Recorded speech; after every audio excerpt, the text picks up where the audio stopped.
Ever notice how sleep meditation videos all sound the same?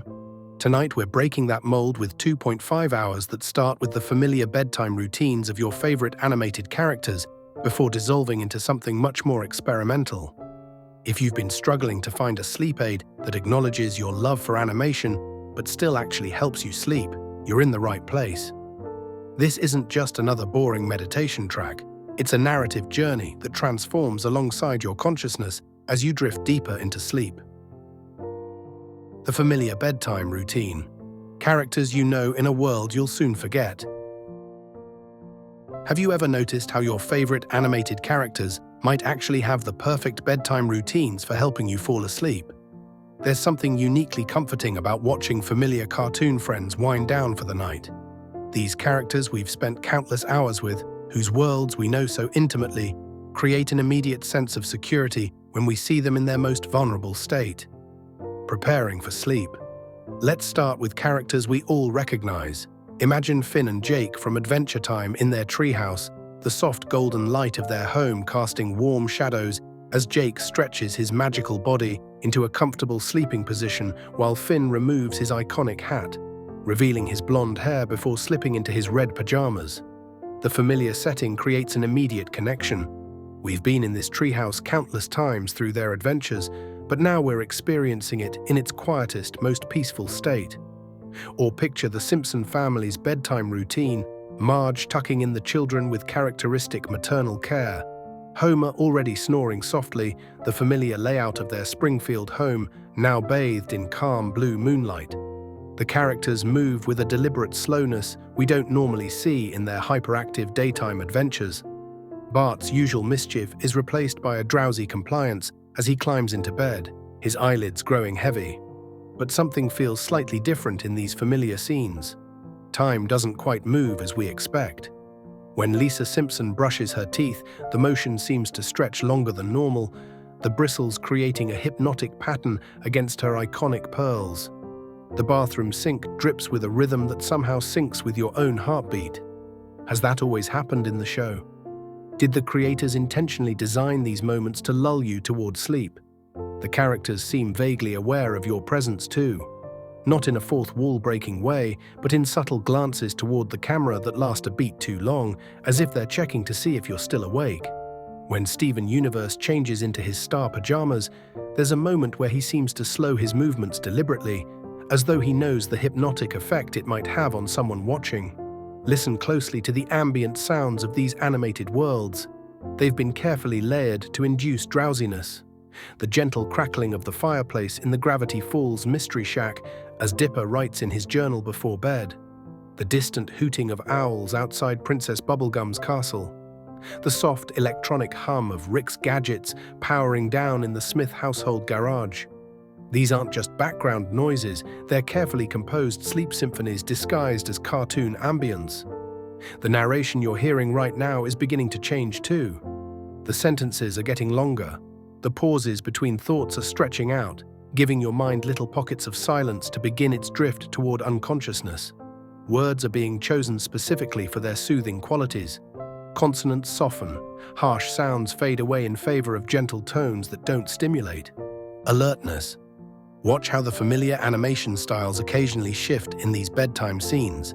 As Aang from Avatar prepares for meditation before sleep, the usual crisp lines of the show's animation briefly dissolve into something more fluid, more dreamlike, before snapping back to the style you recognize. These momentary shifts happen so quickly, you might question if you saw them at all. A perfect mirroring of the hypnagogic jerks that occur as your own body begins to transition to sleep.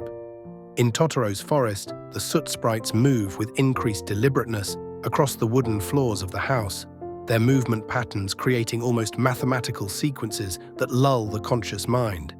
The dust particles visible in the shaft of moonlight through Chihiro's bedroom window hang suspended longer than physics should allow, creating points of soft focus for tired eyes. The color palettes shift too. Notice how the usual vibrant hues of these animated worlds gradually desaturate as the bedtime routines progress.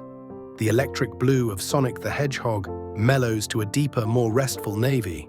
The bright yellow of SpongeBob's porous body takes on a warmer amber quality in the nighttime lighting of his pineapple home.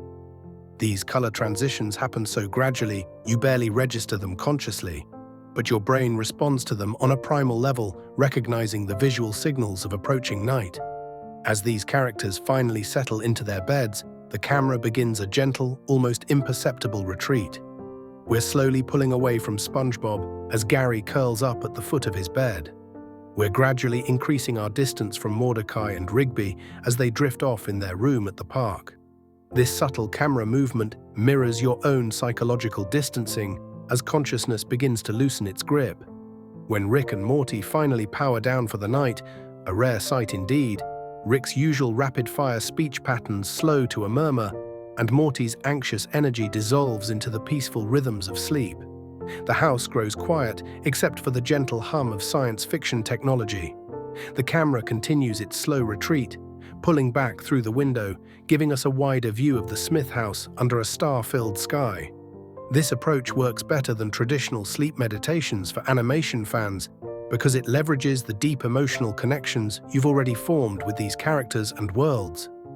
There's no need to imagine a peaceful beach or forest when you can return to familiar settings that already have positive associations in your mind. The trust you've built with these characters over countless episodes transfers to this experience, allowing you to surrender more easily to the approaching unconsciousness. As we watch these beloved characters drift into sleep within their worlds, something curious begins to happen at the edges of the frame. The normally solid boundaries of Adventure Time's land of Ooh begin to waver slightly. The perfectly straight lines of Springfield's architecture develop a subtle tremor. The background details in Steven's beach house start to shift when not directly observed. Narrative threads begin to fray when bedtime stories lose their logic. Those shifting edges aren't just a visual quirk, they're the first warning sign that we're crossing into a place where the rules are beginning to dissolve.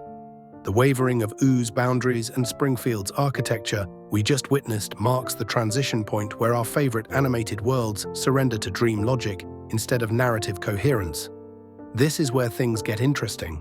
Notice how the characters still move through their familiar settings, but something's definitely off about how they navigate their worlds now. Steven Universe might open his refrigerator only to find himself suddenly standing in the Mystery Shack from Gravity Falls.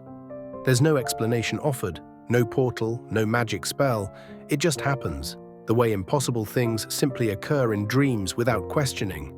The color palette throughout these scenes gradually shifts toward more muted tones, creating a visual sedative effect that works alongside the audio. But watch for those occasional bursts of soft, glowing hues that pulse in perfect synchronization with the underlying binaural beats. That momentary flash of ethereal blue when Mordecai from Regular Show passes through a doorway isn't just an artistic choice. It's deliberately timed to guide your brain toward relaxation states. You might notice how objects transform when they're not directly in focus. A coffee mug on a counter might become a potted plant when a character turns away, then revert when they look back. But neither the character nor the narration acknowledges these inconsistencies. This selective attention mirrors what happens in your own mind as you begin drifting towards sleep, where logical inconsistencies no longer trigger alertness. The background elements from different animated universes start to blend in subtle ways that reward the observant viewer but don't demand attention. That lamp from Bob's Burgers somehow appearing in the background of Gravity Falls, or the distinctive cloud patterns from Adventure Time floating past Springfield's nuclear power plant. These visual crossovers occur without explanation or acknowledgement. Time itself begins functioning differently in these sequences.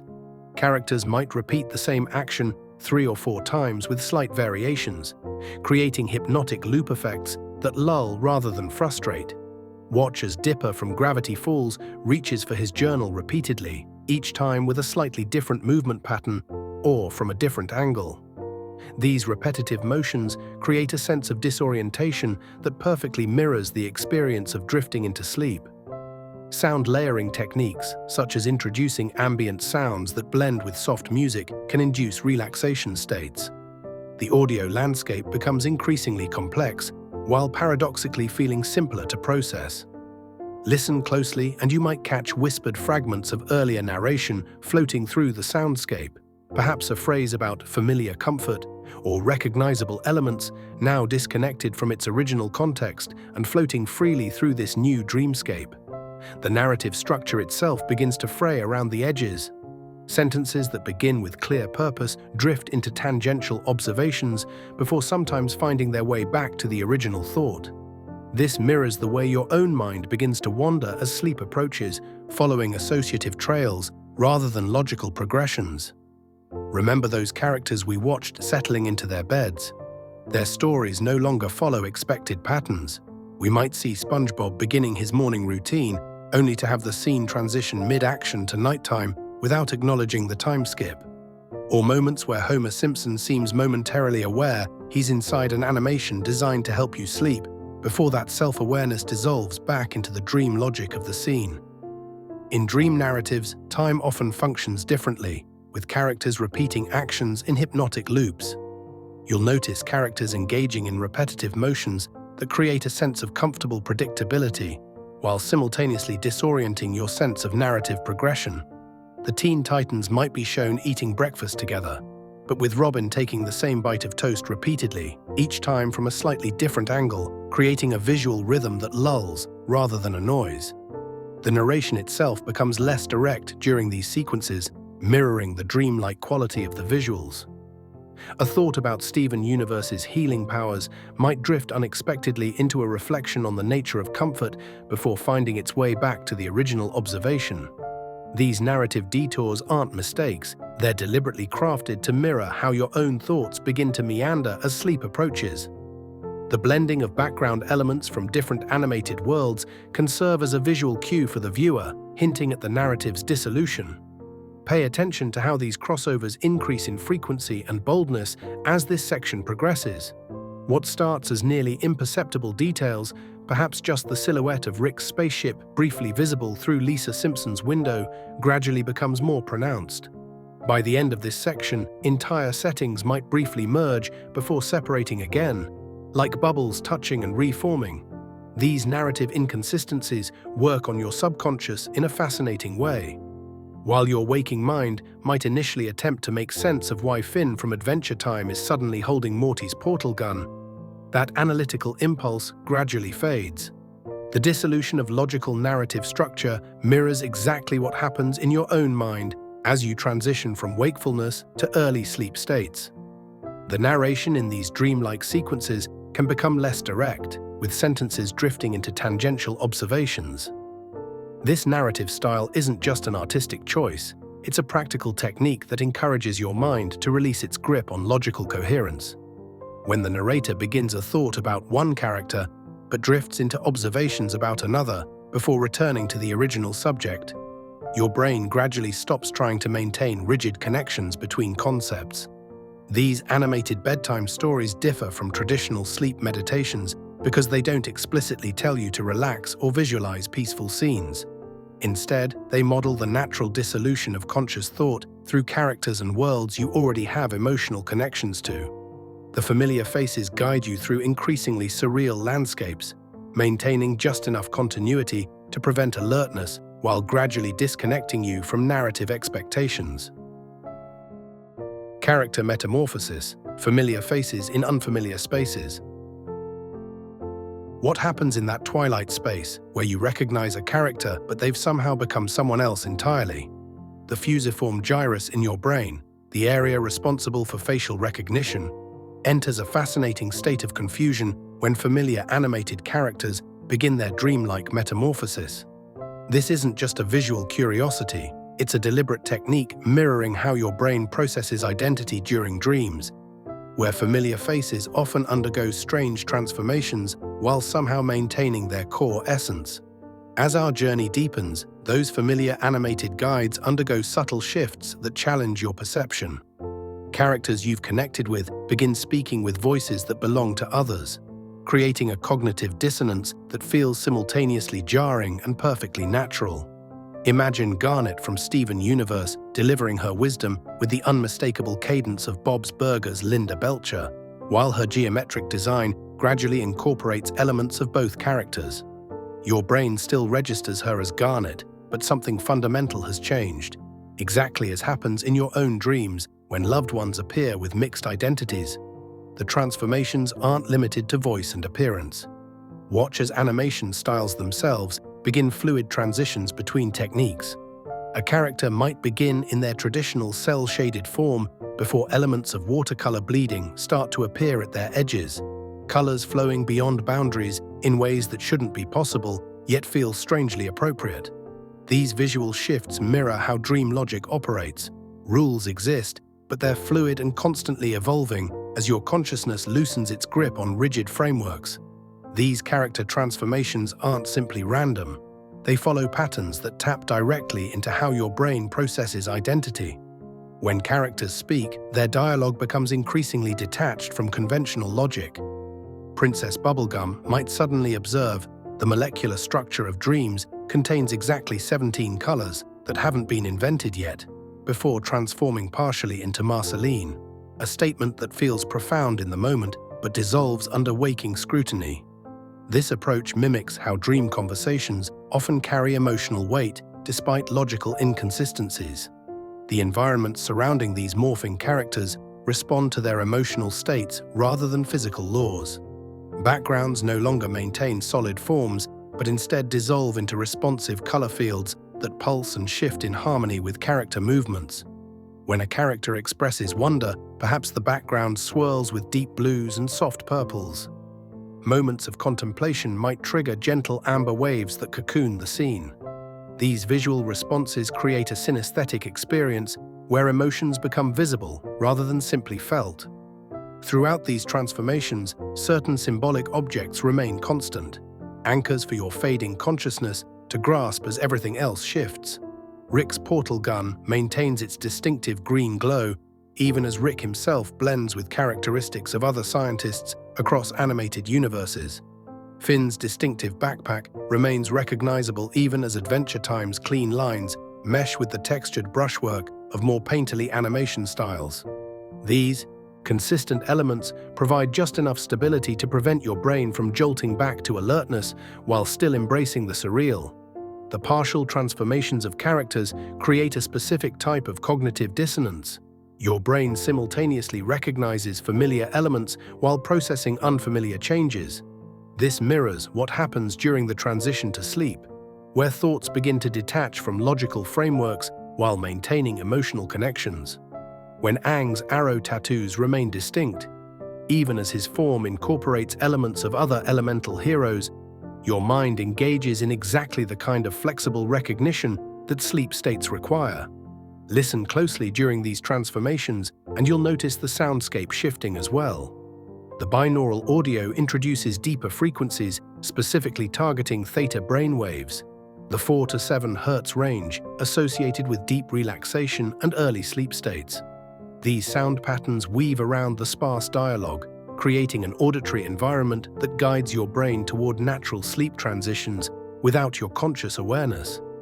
The layered soundscape complements the visual transformations, enhancing the sense of boundary dissolution between characters and worlds. Animation techniques like morphing become particularly powerful tools in this section. When Homer Simpson gradually incorporates elements of other animated patriarchs while still being recognizably Homer, the fluid visual transitions mirror how dream states process identity. These techniques aren't just visually interesting, they're functionally designed to help your mind release its grip on rigid categorical thinking, a necessary step in the transition to sleep states. This character metamorphosis phase operates differently from traditional sleep aids because it works with your existing emotional connections rather than introducing entirely new guided imagery. Your brain already has established neural pathways associated with these characters. Pathways built through repeated viewing and emotional investment. By gradually transforming these known entities in ways that mirror dream logic, this approach leverages those existing pathways rather than asking your brain to create entirely new ones. The psychology behind dream characters reveals why this approach proves so effective. Our sleeping minds frequently use familiar faces as vessels for processing emotions and experiences, often combining attributes from different people we know.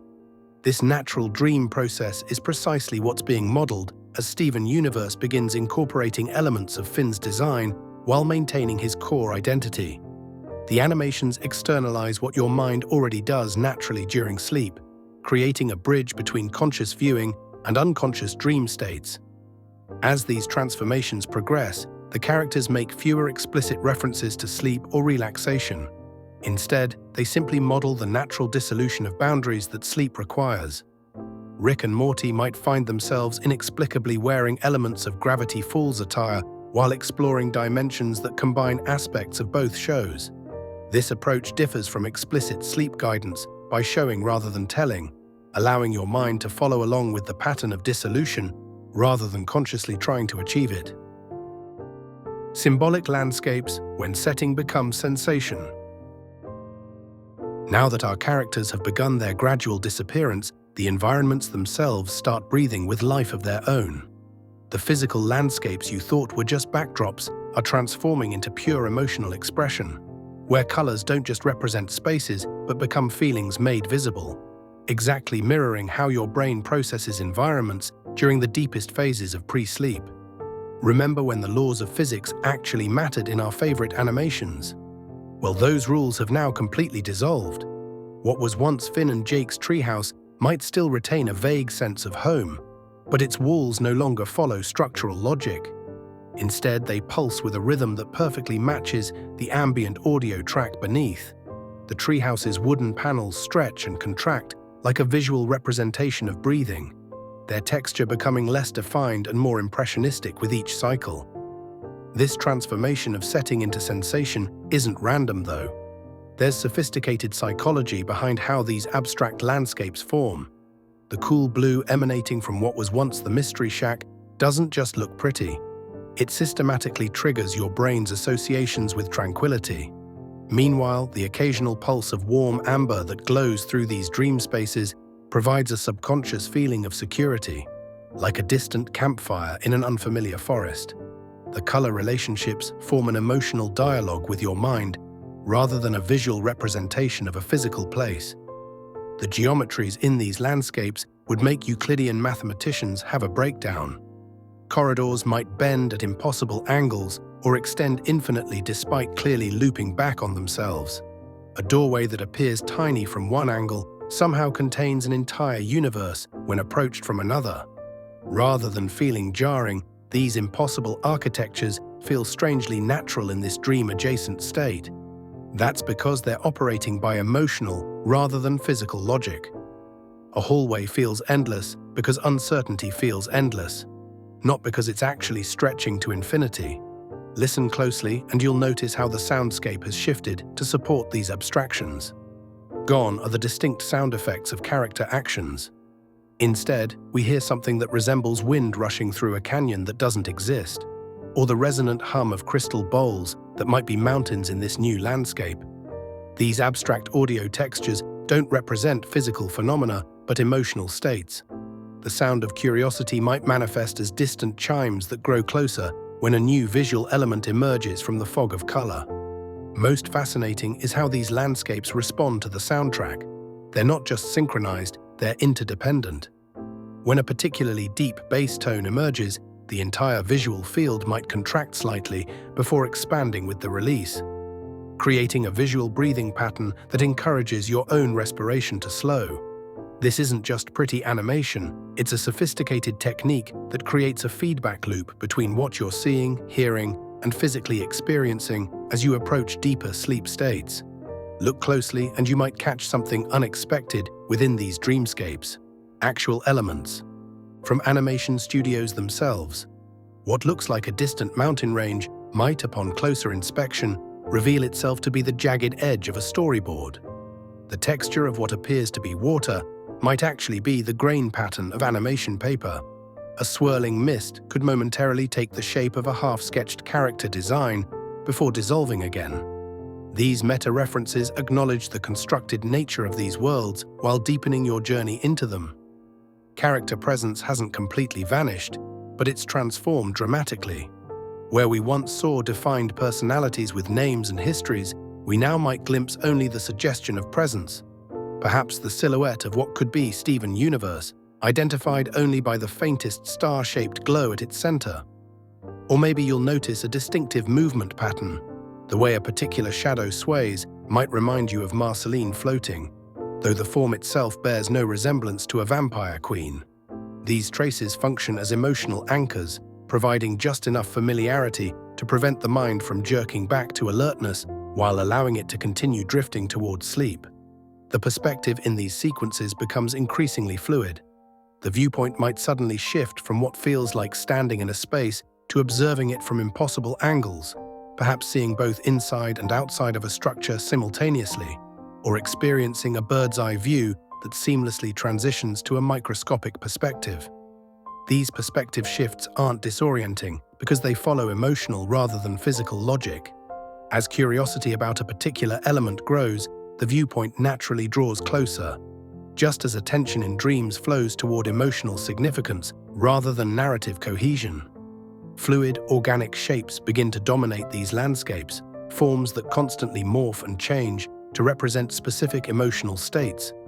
A series of undulating waves might represent the tranquility of early sleep stages, while sharp, jagged forms that briefly interrupt could symbolize the mind's last attempts to hold on to conscious thought. The movement of these abstract elements often mirrors natural patterns that the human brain finds inherently soothing. The Fibonacci spiral of a shell, the branching pattern of neurons, or the gentle oscillation of seaweed underwater. The layering of sound becomes crucial in this phase. As visual elements shift and landscapes transform, the audio evolves in perfect tandem, creating a unified sensory experience. A color shift from deep blue to purple might be accompanied by a subtle transition from low-frequency tones to mid-range harmonics. This synchronized approach surrounds the viewer in a protective cocoon of sensory input, specifically designed to guide them deeper into relaxation.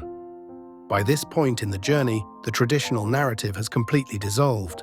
There's no story to follow, no characters to track, just a flow of sensation that mirrors the natural process of consciousness, releasing its grip as sleep approaches. The symbolic landscapes don't represent places or tell stories. They embody the actual mental process of transitioning between wakefulness and sleep, making visible what is normally only experienced internally. Binaural soundscapes, the architecture of audio sleep. As the symbolic landscapes reach the edge of visual consciousness, something far more powerful begins to take control. Your ears have been doing the real work all along. While your eyes were captivated by dissolving forms and shifting perspectives, your auditory system has been quietly building the infrastructure for sleep, establishing invisible pathways directly into your brain's sleep centers through precisely calibrated frequencies. Listen closely for a moment. Can you detect the mathematical principles at work in what seems like simple background noise? There's a reason you can't consciously identify it. These binaural beats operate at frequencies specifically designed to bypass your analytical mind. The gentle pulses at exactly 4 to 8 Hz aren't random or merely aesthetic. They're targeting your brain's theta waves, physically restructuring neural patterns towards sleep. The audio has been engineered with multiple overlapping frequency layers. Delta waves between 0.5 and 4 Hz gently nudge you toward deep sleep states, while theta waves between 4 and 8 Hz create that twilight feeling of relaxation and light sleep. For those still clinging to consciousness, alpha waves between 8 and 12 Hz maintain a meditative calm that prevents your mind from racing back to alertness. What makes this approach different from standard sleep audio is the architectural precision. Your left and right ears are receiving slightly different frequencies, creating a third phantom tone that exists only within your brain, a neurological illusion that has remarkable effects on consciousness. Your brain attempts to reconcile these competing frequencies by creating a third beat frequency, essentially forcing neural synchronization at precisely the rate most conducive to sleep. Behind this mathematical foundation lies an intricate sound design that extends beyond pure frequencies. Notice how certain audio elements feel strangely familiar. That's because they contain ghost echoes of narrative elements you encountered earlier. The gentle rushing that sounds like ocean waves might contain barely perceptible fragments of character voices, processed and stretched until unrecognizable yet emotionally resonant. This creates subconscious continuity between the narrative and non-narrative portions of your journey. The white noise elements aren't simply masking external sounds. They're creating what sleep researchers call a protective audio cocoon. This consistent audio field prevents sudden environmental noises from triggering your brain's alertness response. Even if your neighbor slams a door or a car passes outside, these disruptions get absorbed into the existing soundscape rather than creating the contrast that would normally jolt you awake. Throughout this section, the frequency range undergoes a gradual narrowing process. Higher frequencies that might stimulate alertness are systematically filtered out, leaving only the lower tones that encourage deeper relaxation. This subtle shift mirrors the natural process your brain undergoes during the transition to sleep, when sensory processing becomes increasingly focused on internal rather than external stimuli. For those particularly sensitive to sound, you might notice occasional elements inspired by ASMR techniques. These precisely positioned audio triggers, soft tapping sounds, gentle whispers, or the subtle rustling of fabric create those pleasant tingling sensations that further relax your body and mind. They've been carefully balanced to provide sensory comfort without becoming distracting focal points. The few remaining visual elements haven't been abandoned completely, but they now exist primarily in service to the audio experience. Notice how the soft pulses of light synchronize perfectly with specific frequency patterns in the audio, reinforcing the binaural effects through multiple sensory channels. When a wave of blue light slowly expands across your field of vision, it's precisely matched to a corresponding shift in audio frequency, creating a unified multi-sensory experience that guides your brain towards sleep more effectively than either stimulus alone. What's happening is essentially a form of entrainment, your brain's natural tendency to synchronize with external rhythms. By providing carefully crafted frequencies that match those produced naturally during sleep onset, we're essentially offering your brain a template to follow. Rather than forcing sleep through chemical means like medication, binaural techniques simply make it easier for your brain to find its own natural path to rest. The layering of audio tracks creates something far more powerful than any single sound element could achieve. By combining these various audio components, the mathematical precision of binaural beats, the protective qualities of white noise, the emotional resonance of processed narrative echoes, and the sensory triggers of ASMR techniques, we've created an immersive soundscape that addresses multiple aspects of sleep induction simultaneously. As we progress through this section, you might notice that your awareness of time begins to shift. What feels like minutes might actually be much longer periods as your perception of duration changes. This time dilation effect is another sign that the audio architecture is successfully influencing your brain state, creating the same perceptual shifts that naturally occur during sleep onset. The most remarkable aspect of this approach is how it works differently for each listener. Your unique brain chemistry, sleep history, and current state all influence how you respond to these techniques. Some people find themselves drawn to particular frequency ranges or audio textures that resonate with their individual neurological makeup. The experience adapts to your needs rather than forcing a one-size-fits-all approach. For those who've struggled with traditional sleep aids, this audio-centered approach offers a different pathway. Rather than fighting against your brain's natural processes or attempting to override them with medication, these techniques work with your neurological systems, gently guiding rather than forcing the transition to sleep. The approach acknowledges that sleep isn't simply the absence of wakefulness, but a complex neurological process with its own architecture and rhythm. As the soundscape reaches its most immersive state, the boundary between external audio and internal brain activity begins to blur. The binaural beats have established patterns that your brain can maintain, even as conscious awareness fades. This self-sustaining quality allows the effects to continue working, even as you transition deeper into unconsciousness, maintaining their influence well after you've stopped actively listening. Visual meditation when animation transcends form. While the soundscape has established its hypnotic pattern, your visual cortex is about to undergo a fascinating transformation. Did you know your brain processes abstract shapes differently when approaching sleep? The fluid movements you're about to witness aren't random artistic choices. They're calculated to align with how your visual perception naturally shifts during the transition to unconsciousness. Now we're entering a realm where animation abandons its commitment to characters and storylines completely. This is the point where the experience becomes purely visual, a meditation in motion designed specifically for the drowsy mind. The screen now fills with abstract forms that seem to breathe with their own internal rhythm. These aren't the recognizable shapes we've been following, but something more primal, visual elements that connect directly to your preconscious mind.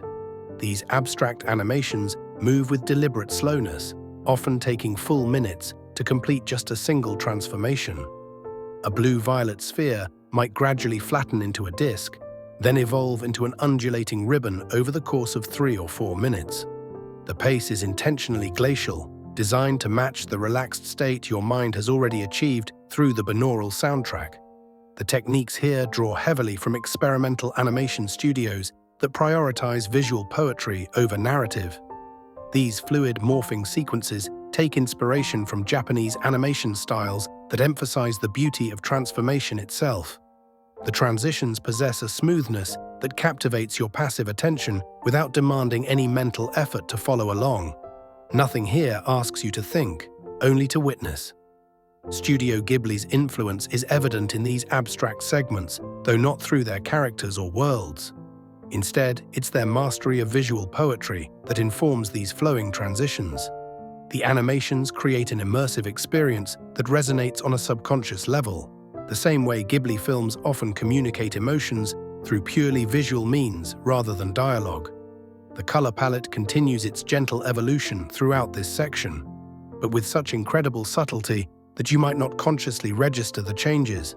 A deep indigo might gradually warm toward violet over the course of 15 minutes, the transition so gradual that your mind perceives a sense of both constancy and evolution simultaneously. This technique creates a soothing atmosphere that encourages continued relaxation as your consciousness further dissolves. Occasionally, geometric patterns emerge briefly from the abstraction, perhaps a perfect circle or a series of concentric hexagons. These provide momentary focal points for your drifting attention before they dissolve back into formlessness. This approach gives your mind something to briefly anchor to before releasing again, creating a rhythm of gentle engagement and surrender that mimics the natural cadence of falling asleep. What makes this approach particularly effective is how it aligns with your brain's changing visual processing during sleep onset. As you begin falling asleep, your visual cortex naturally shifts toward processing more abstract forms and less detail. The animations mirror this internal shift, presenting visuals that match your brain's natural evolution towards sleep states rather than fighting against it. Light intensity within these animations fluctuates in extremely subtle ways. Areas might brighten almost imperceptibly before dimming again, creating a visual effect similar to breathing. These gentle pulses encourage your eyes to remain in a relaxed state, rather than focusing sharply on any particular element. The result is a viewing experience that allows your eyes to rest even while they remain open. Every aspect of the movement patterns is specifically designed to avoid triggering pattern recognition or narrative interpretation. Your analytical mind, the part that wants to find meaning and story, is given nothing to grasp onto. With no characters to follow and no plot to unravel, your conscious mind gradually surrenders control, allowing deeper brain structures to take over. This approach represents a dramatic departure from how we typically consume animation. Rather than using animation to tell stories about characters in worlds, this section uses animation as a direct sensory experience, a visual environment created specifically to induce altered states of consciousness. The forms themselves convey no meaning beyond their immediate sensory impact. As your perception continues to change, you might notice these abstract forms taking on qualities that seem almost physical, as if you could feel their texture or sense their weight. This synesthetic quality is another sign that your brain is approaching sleep states, as the rigid boundaries between sensory channels begin to dissolve. The visuals might seem to have temperature, or the colors might seem to have sound, perceptual blending that normally only happens in dreams. The transitions between different visual states become increasingly seamless, making it impossible to identify precisely when one form ends and another begins. This mirrors the way consciousness itself dissolves during sleep onset, not all at once, but through a series of subtle transitions that eventually lead to a complete shift in mental state. What's particularly fascinating about this approach is that it works by exploiting a quirk of human perception: our inability to maintain analytical thinking when faced with forms that continuously transform without resolution. The conscious mind, which craves completion and meaning, eventually surrenders in the face of endless transition, allowing deeper, more restful states to emerge. Throughout this section, the visual elements never resolve into anything conclusive. There's no payoff in the traditional sense, no revelation or final form that everything was building toward. This deliberate avoidance of resolution helps train your brain to release the expectation of narrative satisfaction, a key skill for falling asleep in a mind that might otherwise race with thoughts and stories. The void space, finding rest in nothingness. The emptiness between stars holds a strange allure, an invitation to release our endless pursuit of meaning. Now we venture beyond the absence of resolution into something even more radical: the deliberate embrace of nothing itself. What if the most powerful sleep inducement isn't about what your mind perceives, but what it finally allows itself to stop perceiving altogether? Our journey now enters a phase where the animation actively withdraws itself from your consciousness. The visual elements that once filled the screen with abstract patterns now punctuate vast expanses of darkness. These periods of near emptiness initially last just seconds, gradually extending to minutes as your mind acclimates to the absence of stimulation. This progressive training helps overcome one of the most common barriers to sleep: the mind's resistance to emptiness, which typically triggers racing thoughts or anxiety. The screen now offers only occasional soft points of light against an infinite dark field. These distant, gentle luminescences aren't random design choices. They specifically mimic phosphene patterns, those faint floating spots of light you naturally experience when your eyes are closed. Neuroscience research has identified these phosphenes as a normal part of the visual experience during the transition to sleep, with your brain generating these patterns as external visual input diminishes.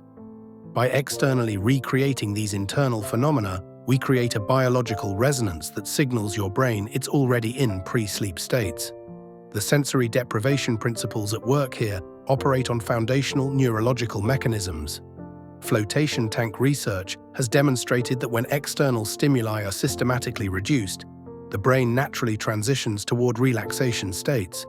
Unlike conventional sleep aids that bombard your senses with supposedly calming content, this approach recognizes that true relaxation often emerges not from adding soothing stimuli, but from strategically removing almost everything. Listen closely and you'll notice the audio landscape has transformed as well. The layered soundscape has thinned considerably, leaving extended periods of near silence interrupted only by occasional gentle tones. These sparse audio elements serve as subtle reassurance points, touchstones of continuity that prevent the complete absence of sound from becoming jarring.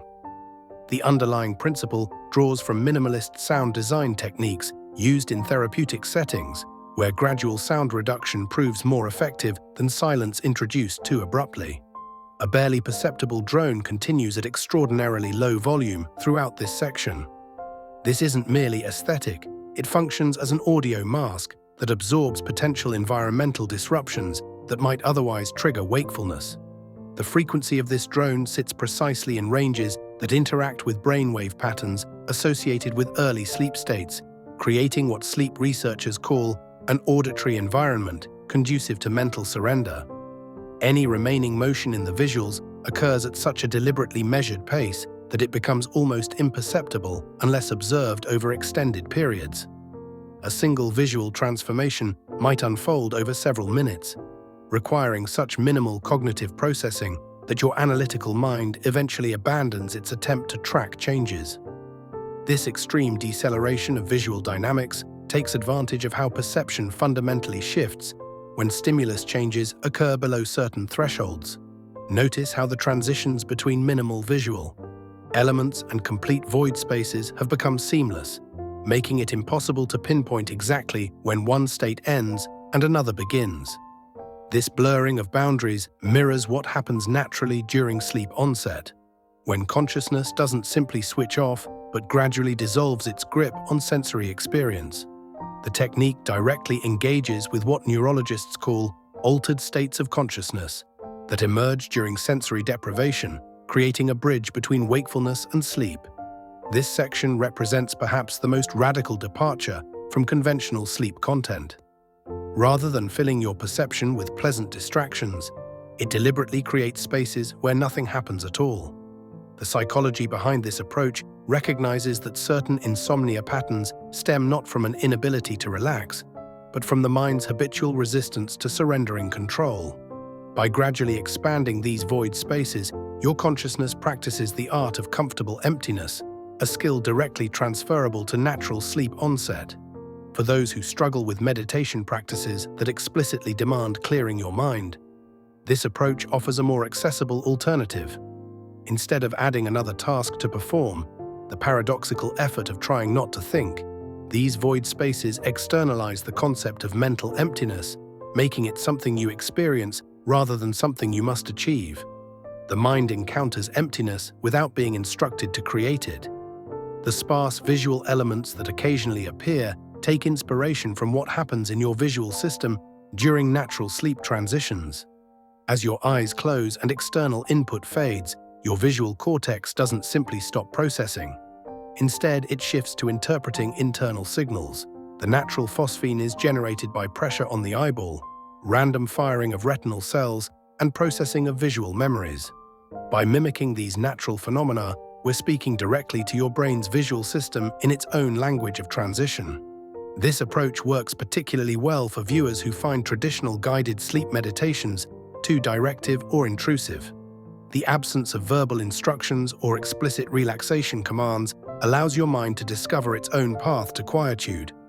Sleep researchers have found that this non-directive approach often proves more effective for individuals whose insomnia stems from performance anxiety around sleep itself. The pressure to successfully fall asleep that ironically prevents sleep from occurring naturally. The void spaces gradually become the dominant experience, with periods of visual or auditory presence becoming increasingly brief. This inversion represents the final phase of consciousness surrendering its need for constant stimulation. For many viewers, this is the point where awareness of watching something external begins to blur with the internal experience of early dream states. The boundaries between the content and your own consciousness become as indistinct as the transitions between the minimal elements and void spaces themselves. What makes this twisted approach potentially more effective for certain insomnia types is its fundamental recognition that sleep isn't something you do or achieve. It's what happens when you stop doing. By training the brain to release its grip on conscious thought, rather than forcing relaxation, we bypass the paradoxical effort that often sabotages sleep attempts. The void spaces create permission for consciousness to step back rather than demanding that it work harder at relaxing. Liminal consciousness, the space between waking and dreams. As consciousness begins to step back, we enter a fascinating borderland between wakefulness and sleep, where reality and imagination blend in ways that defy our normal perception. This isn't just some forgettable transition period, it's actually one of the most neurologically unique states you'll ever experience. The hypnagogic state, as scientists call it, appears when your brain stands at the threshold between worlds, not fully committed to either wakefulness or sleep. Think about those strange sensations you felt just before drifting off. They're not random mental noise, but carefully orchestrated neurological events. During this liminal phase, your brain undergoes remarkable shifts in activity. The alert beta waves that dominate your thinking mind begin to surrender to the gentler theta waves associated with early sleep. This neurological handoff creates the perfect conditions for some truly bizarre experiences that you simply can't have in any other state of consciousness. The sensory hallucinations that emerge follow specific patterns: geometric shapes that pulse and transform, fragmentary images that seem both meaningful and meaningless at once, and sounds that whisper at the edge of comprehension. What makes this state particularly intriguing is how it mirrors artistic techniques we've developed to represent dreamlike states. Experimental filmmakers have spent decades trying to capture this exact feeling through slow-motion effects and abstract imagery. Our animation takes inspiration from these techniques, but with a crucial difference. We're not just representing the hypnagogic state, we're actually inducing it through precise audiovisual patterns that work with your brain's natural transition mechanisms. The visuals in this section might feel strangely familiar, even if you've never seen them before. That's because they tap into the same sense of déjà vu that naturally occurs during hypnagogia.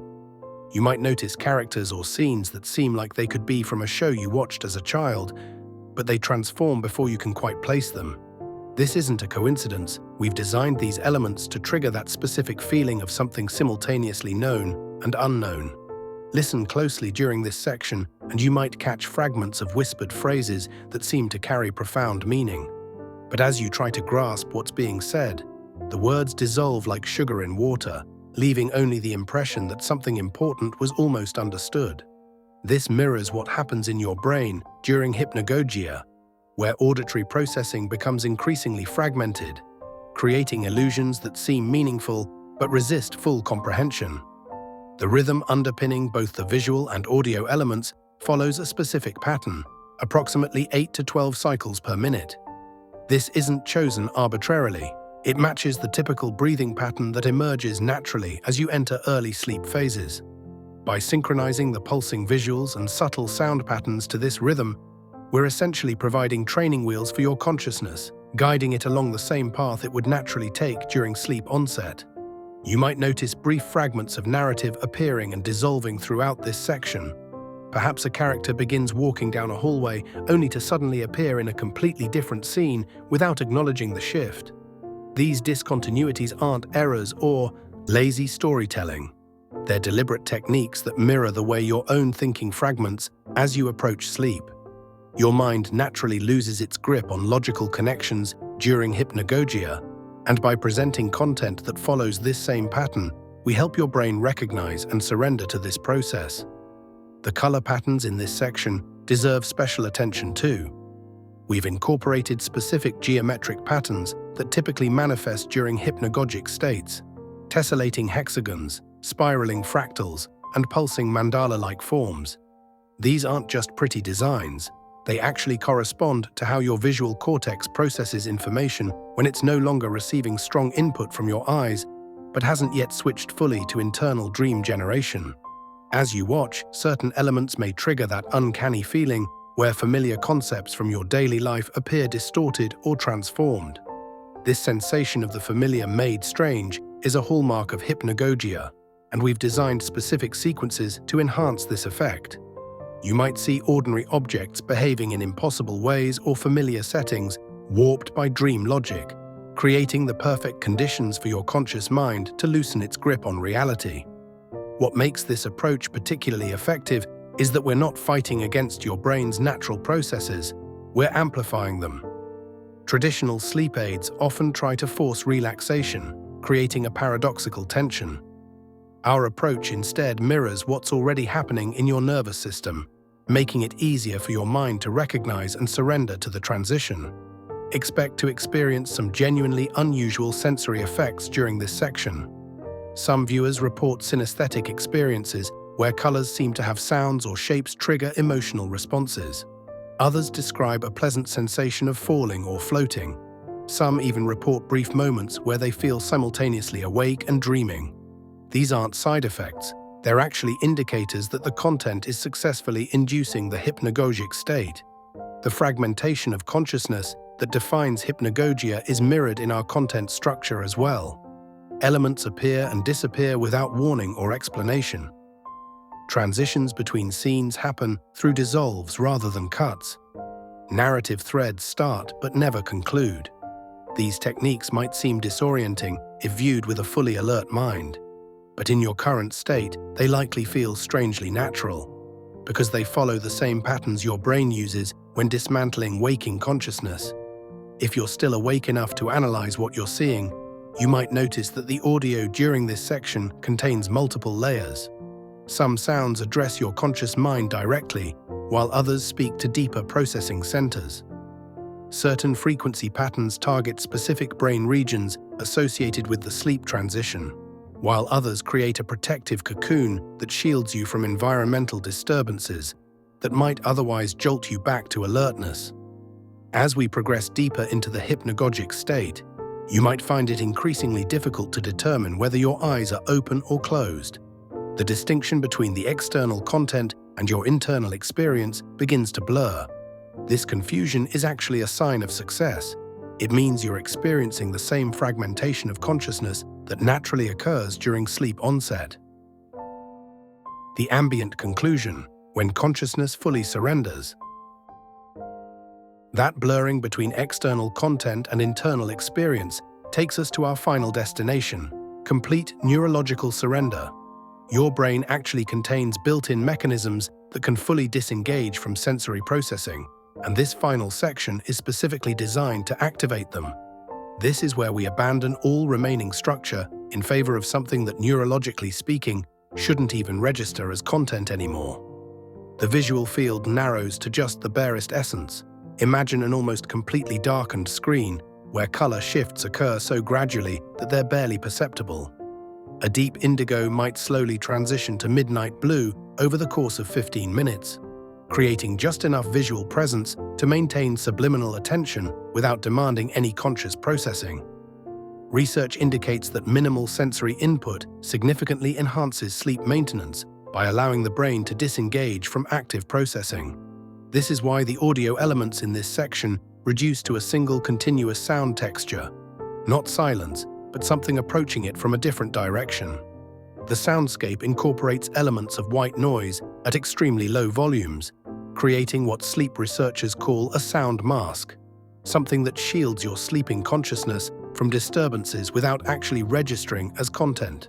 What's fascinating is how this approach works with your brain's natural sleep rhythms, rather than against them. During deep sleep, your brain waves naturally slow to delta patterns. The minimal audio in this section synchronizes with these patterns, supporting rather than disrupting your natural progression into deeper sleep states. It's like providing training wheels for your consciousness as it learns to let go completely. The experience becomes so minimal that the distinction between the content and silence, between seeing and not seeing, completely dissolves. Some viewers report not being able to determine whether their eyes are open or closed during this phase, a sign that the brain has begun to generate its own internal sensory experience as external input fades. This confusion isn't a failure of the content, but rather a sign of its success. This ambient conclusion maintains just enough sensory presence to mask environmental disturbances without requiring mental engagement. Think about how a distant air conditioner or fan can sometimes help you sleep, not because it's interesting to listen to, but precisely because it isn't. It provides a consistent audio backdrop that shields your consciousness from other, more unpredictable sounds that might otherwise wake you. The effectiveness of this ambient sound approach can be enhanced by layering sounds that evoke feelings of safety and comfort.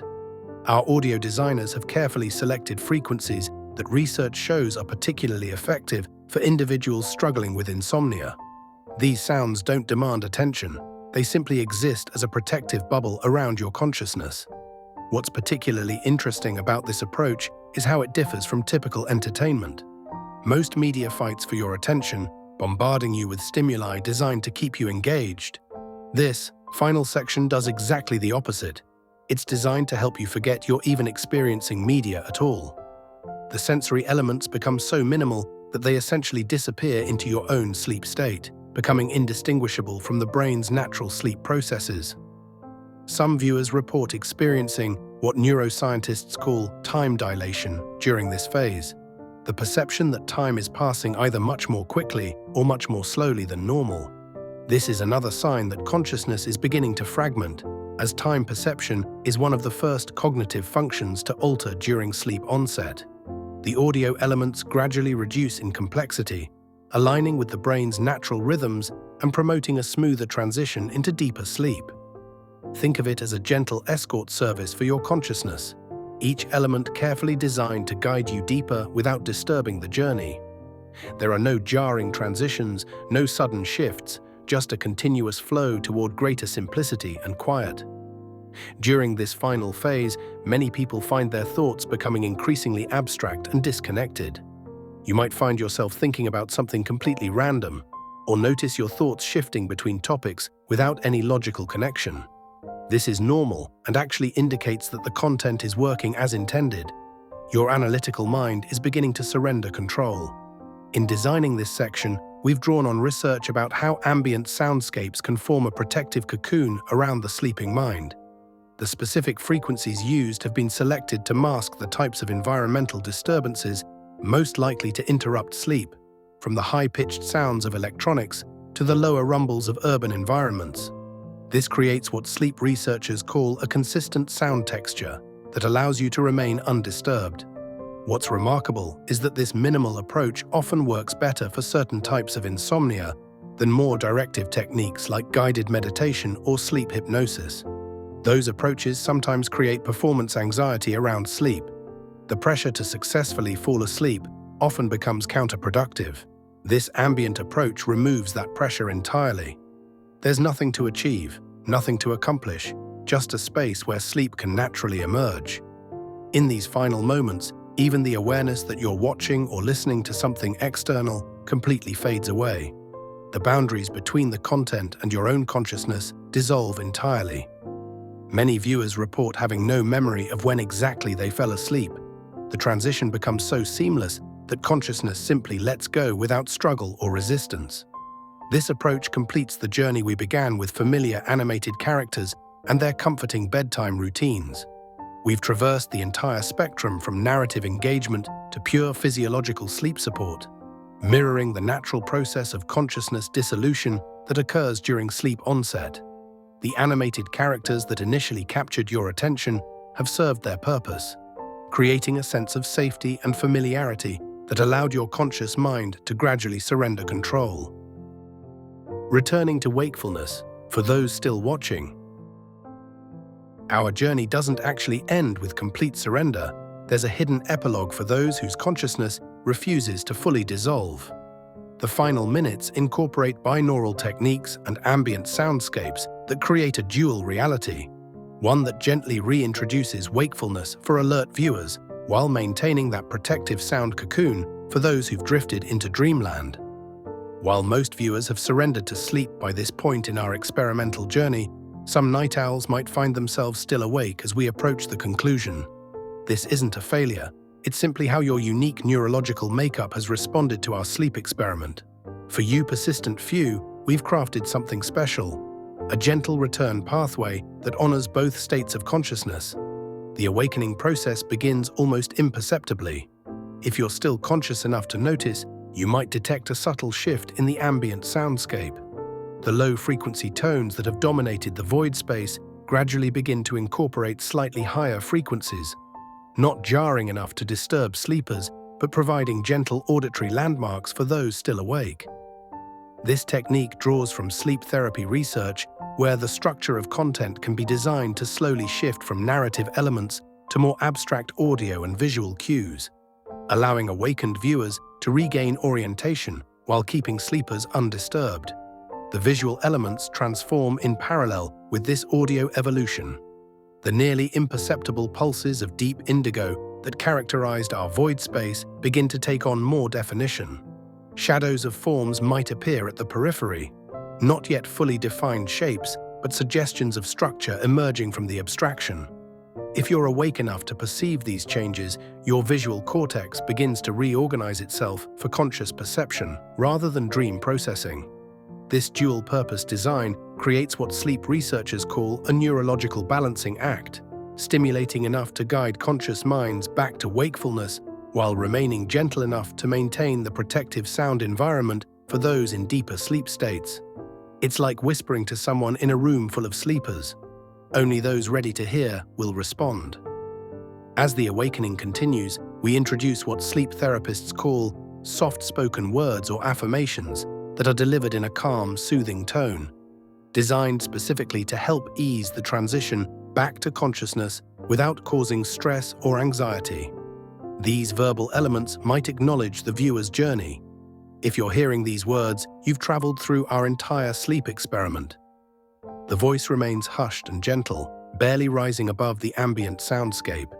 The ambient soundscape itself undergoes a careful transformation at this stage. We incorporate what researchers describe as gentle cues for those who are waking, such as soft music or nature sounds that gradually increase in volume. Perhaps the distant sound of morning birds or gentle wind through leaves begins to emerge from the white noise that has dominated the void space. These natural sounds signal to the wakeful brain that a new day approaches while remaining soothing enough not to disturb those still sleeping. Light levels in the visual field begin a careful ascent as well. Sleep researchers have found that gradually increasing light exposure helps individuals transition from sleep to wakefulness without abrupt disturbances.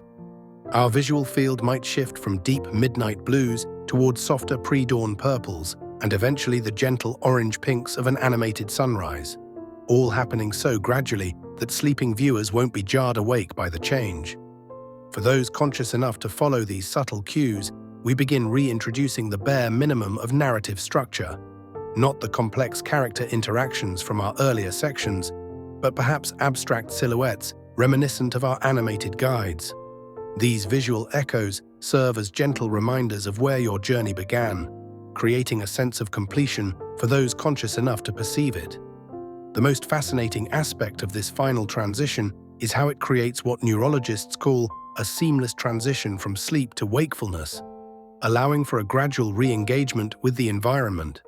Your brain is essentially being offered a choice: either remain in the protected sleep state we've cultivated, or begin the gentle process of returning to consciousness.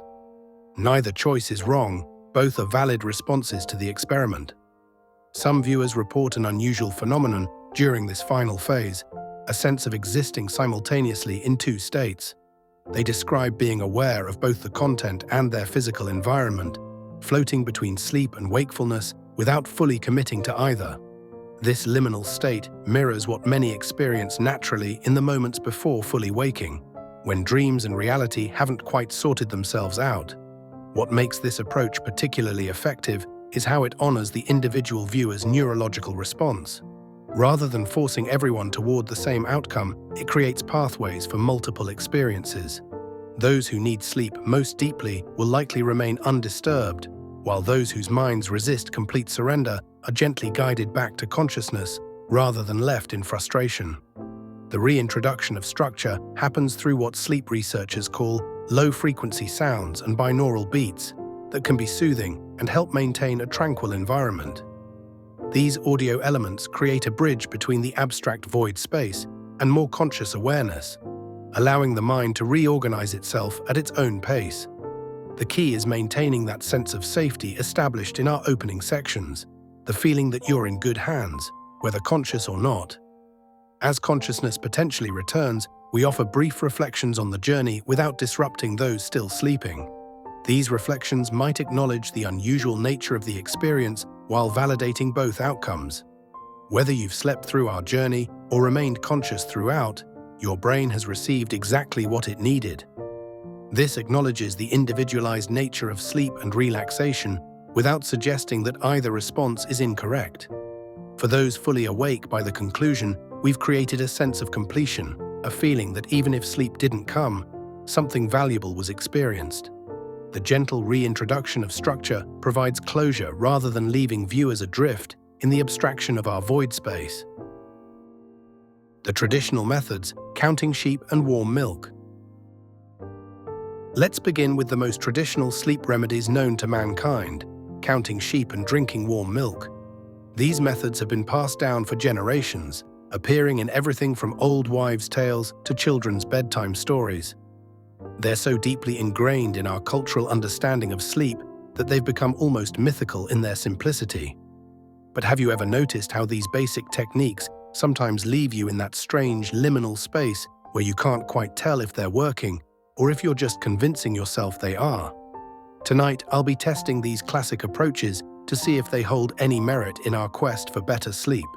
I've prepared my bedroom to create the optimal testing environment: comfortable temperature, dim lighting, and minimal distractions. Now, let's start with perhaps the most iconic sleep aid of all time: Counting sheep. The concept is deceptively simple. Visualize sheep jumping over a fence and count them one by one until consciousness slips away.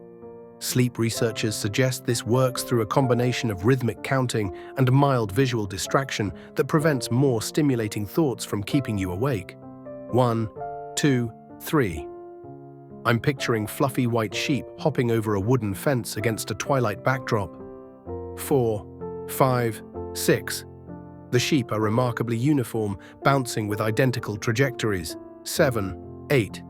The repetition is certainly monotonous, which I suppose is the point. By 27, I'm finding my thoughts wandering slightly. 32, 33. The sheep have developed slight variations. Some have black faces, others seem heavier and jump with more effort. 45, 46, 47, 152, 153. I've noticed the sheep are now moving in perfect synchronization, almost like a choreographed dance. Their wool seems to glow slightly in the moonlight, creating beautiful patterns as they sail through the air. 158, 159. This counting method produces an interesting sensation. My thoughts feel simultaneously focused and drifting. I'm aware of the counting, but also experiencing a certain detachment from it. The monotony creates a rhythm that's almost hypnotic, though I wouldn't say I feel significantly closer to sleep than when I started. Now let's move on to our second traditional remedy: warm milk. This classic sleep aid has actual scientific backing, unlike our sheep friends. The milk contains two compounds that potentially promote sleep: tryptophan, an amino acid that the body uses to produce serotonin and melatonin, and calcium, which helps the brain use tryptophan to manufacture melatonin. I've heated the milk to just below boiling, warm enough to activate its sleep-inducing properties, but not so hot that it becomes unpleasant to drink. Some people add honey or cinnamon to enhance the flavor, but for this experiment, I'm testing the milk in its purest form to isolate its effects. The warming process causes proteins in the milk to break down slightly, potentially making the tryptophan more available to the brain. Additionally, some researchers suggest the simple comfort of a warm beverage before bed creates psychological associations with relaxation that may help prepare the mind for sleep. I'll take a moment to drink this now and assess its effects. The glass feels comfortingly warm in my hands, and there's something undeniably soothing about this ritual. The milk has that distinctive creamy aroma that triggers memories of childhood bedtimes. As I reach for the glass, I notice how the warm milk creates a slight condensation on the outside of the glass, catching the low light of my bedside lamp. The warmth spreads through my body as I drink, creating a pleasant heaviness in my limbs. There's definitely a physical comfort that comes with this traditional remedy. The glass is now empty, and I can feel a subtle wave of calmness washing over me.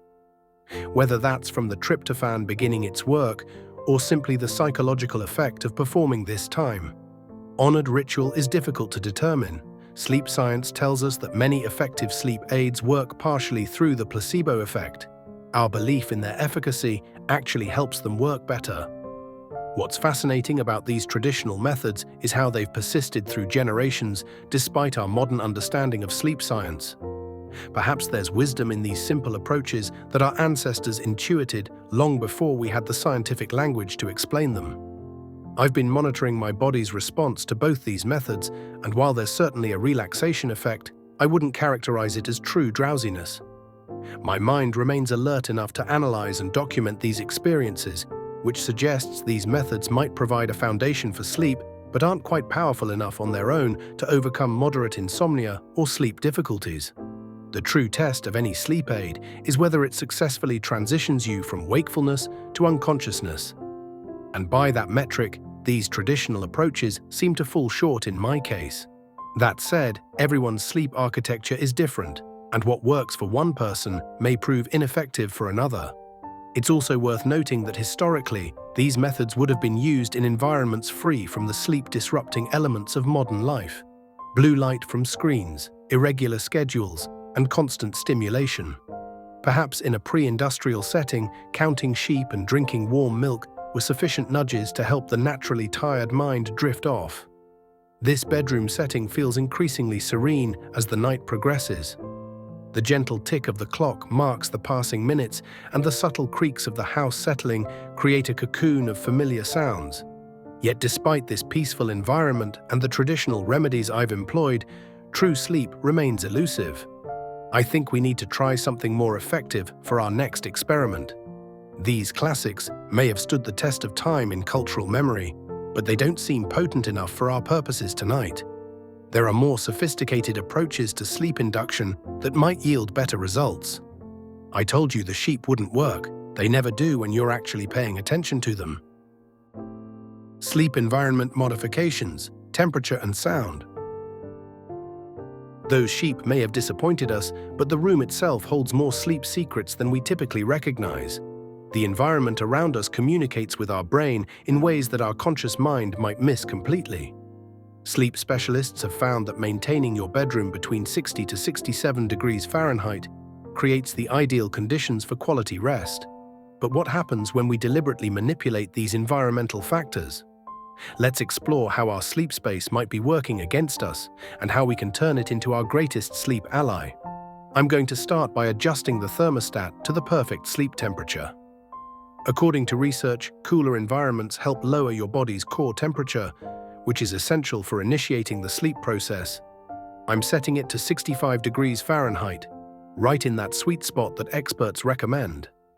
There we go. The thermostat is set, and now we just need to wait for the room to cool down. It's interesting how quickly temperature changes can affect our perception of comfort. The summer heat outside makes this cool air feel particularly refreshing. You can probably see from the calendar on my wall that we're in the middle of July, which makes this controlled environment all the more necessary. Oh, I should probably put on a sweater while we wait. The body actually loses heat during sleep preparation, so having a layer you can remove later helps manage that transition. This should be perfect. Wait, is that frost forming on the window? That's unusual. But as I was saying, temperature regulation is crucial for quality sleep. Our bodies naturally experience a slight drop in core temperature as part of the circadian rhythm. By creating a cooler environment, we're essentially signaling to our body that it's time to rest. Now let's move on to the second environmental factor: sound. Many people struggle with noise disruptions during the night, whether it's traffic, neighbors, or a snoring partner. This is where white noise can be particularly useful. I've got this small machine here that generates white noise to mask potentially disturbing sounds. Let me turn it on. Sound of ocean waves plays. This consistent sound creates a sort of auditory blanket that helps prevent sudden noises from disrupting your sleep cycle. As we discussed earlier in our conversation about sleep rhythms, the brain continues to process sounds even when you're asleep. That's why consistent, predictable sounds are generally better than irregular ones. Have you noticed how the lighting has changed in here? The subtle shift from warm to cool tones actually mirrors what happens naturally as the sun sets. Our bodies evolved to respond to these lighting cues. Exposure to light, especially blue light, can significantly disrupt melatonin production. That's the hormone that regulates our sleep-wake cycles. Let me check the time to see how long we've been experimenting.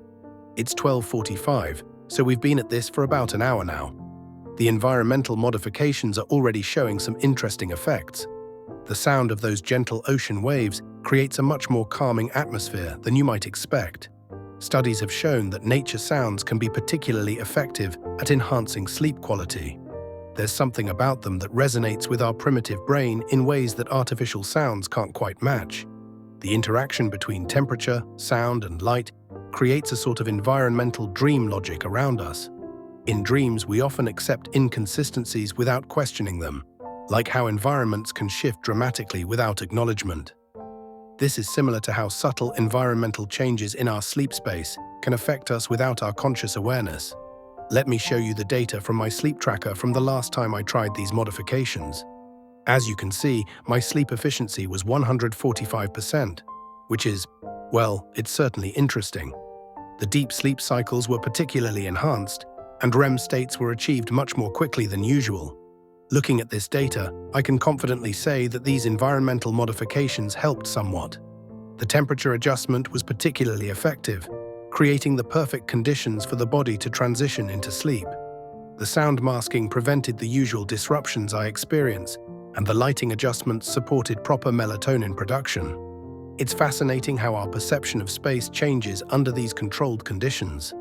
The room feels different now, more conducive to the kind of liminal state between wakefulness and sleep that we're trying to achieve. The environmental dream logic I mentioned earlier is actually a useful framework for understanding how our surroundings influence our sleep experience. When we create these specific environmental conditions, we're essentially communicating with our brain's sleep systems at a level below conscious awareness. The temperature drop signals to the body that it's nighttime, the consistent sound creates a protective audio environment, and the shifting light tones support our circadian rhythms. Let's move on to something more experimental, as we agreed. These environmental modifications provide a good foundation, but there are more direct approaches we can take to influence our sleep architecture. Breathing techniques and progressive relaxation. While environmental adjustments create favorable conditions for sleep, what about the mechanisms within our own bodies? Your internal landscape might hold the key to unlocking deeper states of rest than any external modification. The ancient practice of controlled breathing doesn't just calm your mind, it actually distorts your perception of time in ways that science is only beginning to understand. I'm sitting cross-legged on the bed now, posture relaxed but spine straight. Let's explore how specific breathing patterns can communicate directly with our nervous system, essentially giving it permission to power down for the night. The first technique we'll try is called the 4-7-8 method, developed from ancient yoga practices but simplified for modern use. The pattern is quite straightforward. Inhale through your nose for 4 seconds, hold that breath for 7 seconds, then exhale slowly through your mouth for a full 8 seconds. This creates a natural rhythm that triggers the parasympathetic nervous system, your body's built-in relaxation response. Let me demonstrate. Inhales deeply through nose. You'll notice how the chest expands naturally. Voice slows noticeably, and the shoulders remain relaxed throughout the hold phase. Voice returns to normal speed suddenly, before the exhale begins, releasing all tension through the mouth. The real magic of this technique lies in the extended exhale, which signals to your brain that no threats are present. It's fascinating how something as simple as breath can override the stress responses that keep us alert and vigilant when we should be drifting towards sleep. Camera angle shifts slightly to the left, without any cut in filming. Now let's try box breathing, a technique used by everyone from Navy SEALs to yoga practitioners. Imagine tracing a square with your breath, each side representing 4 equal counts. Inhale for 4, hold for 4, exhale for 4, hold empty for 4. The symmetry creates a profound sense of balance in the nervous system. Voice speeds up noticeably. Let's practice together. Breathe in, 2, 3, 4. Hold, 2, 3, 4. Release, 2, 3, 4.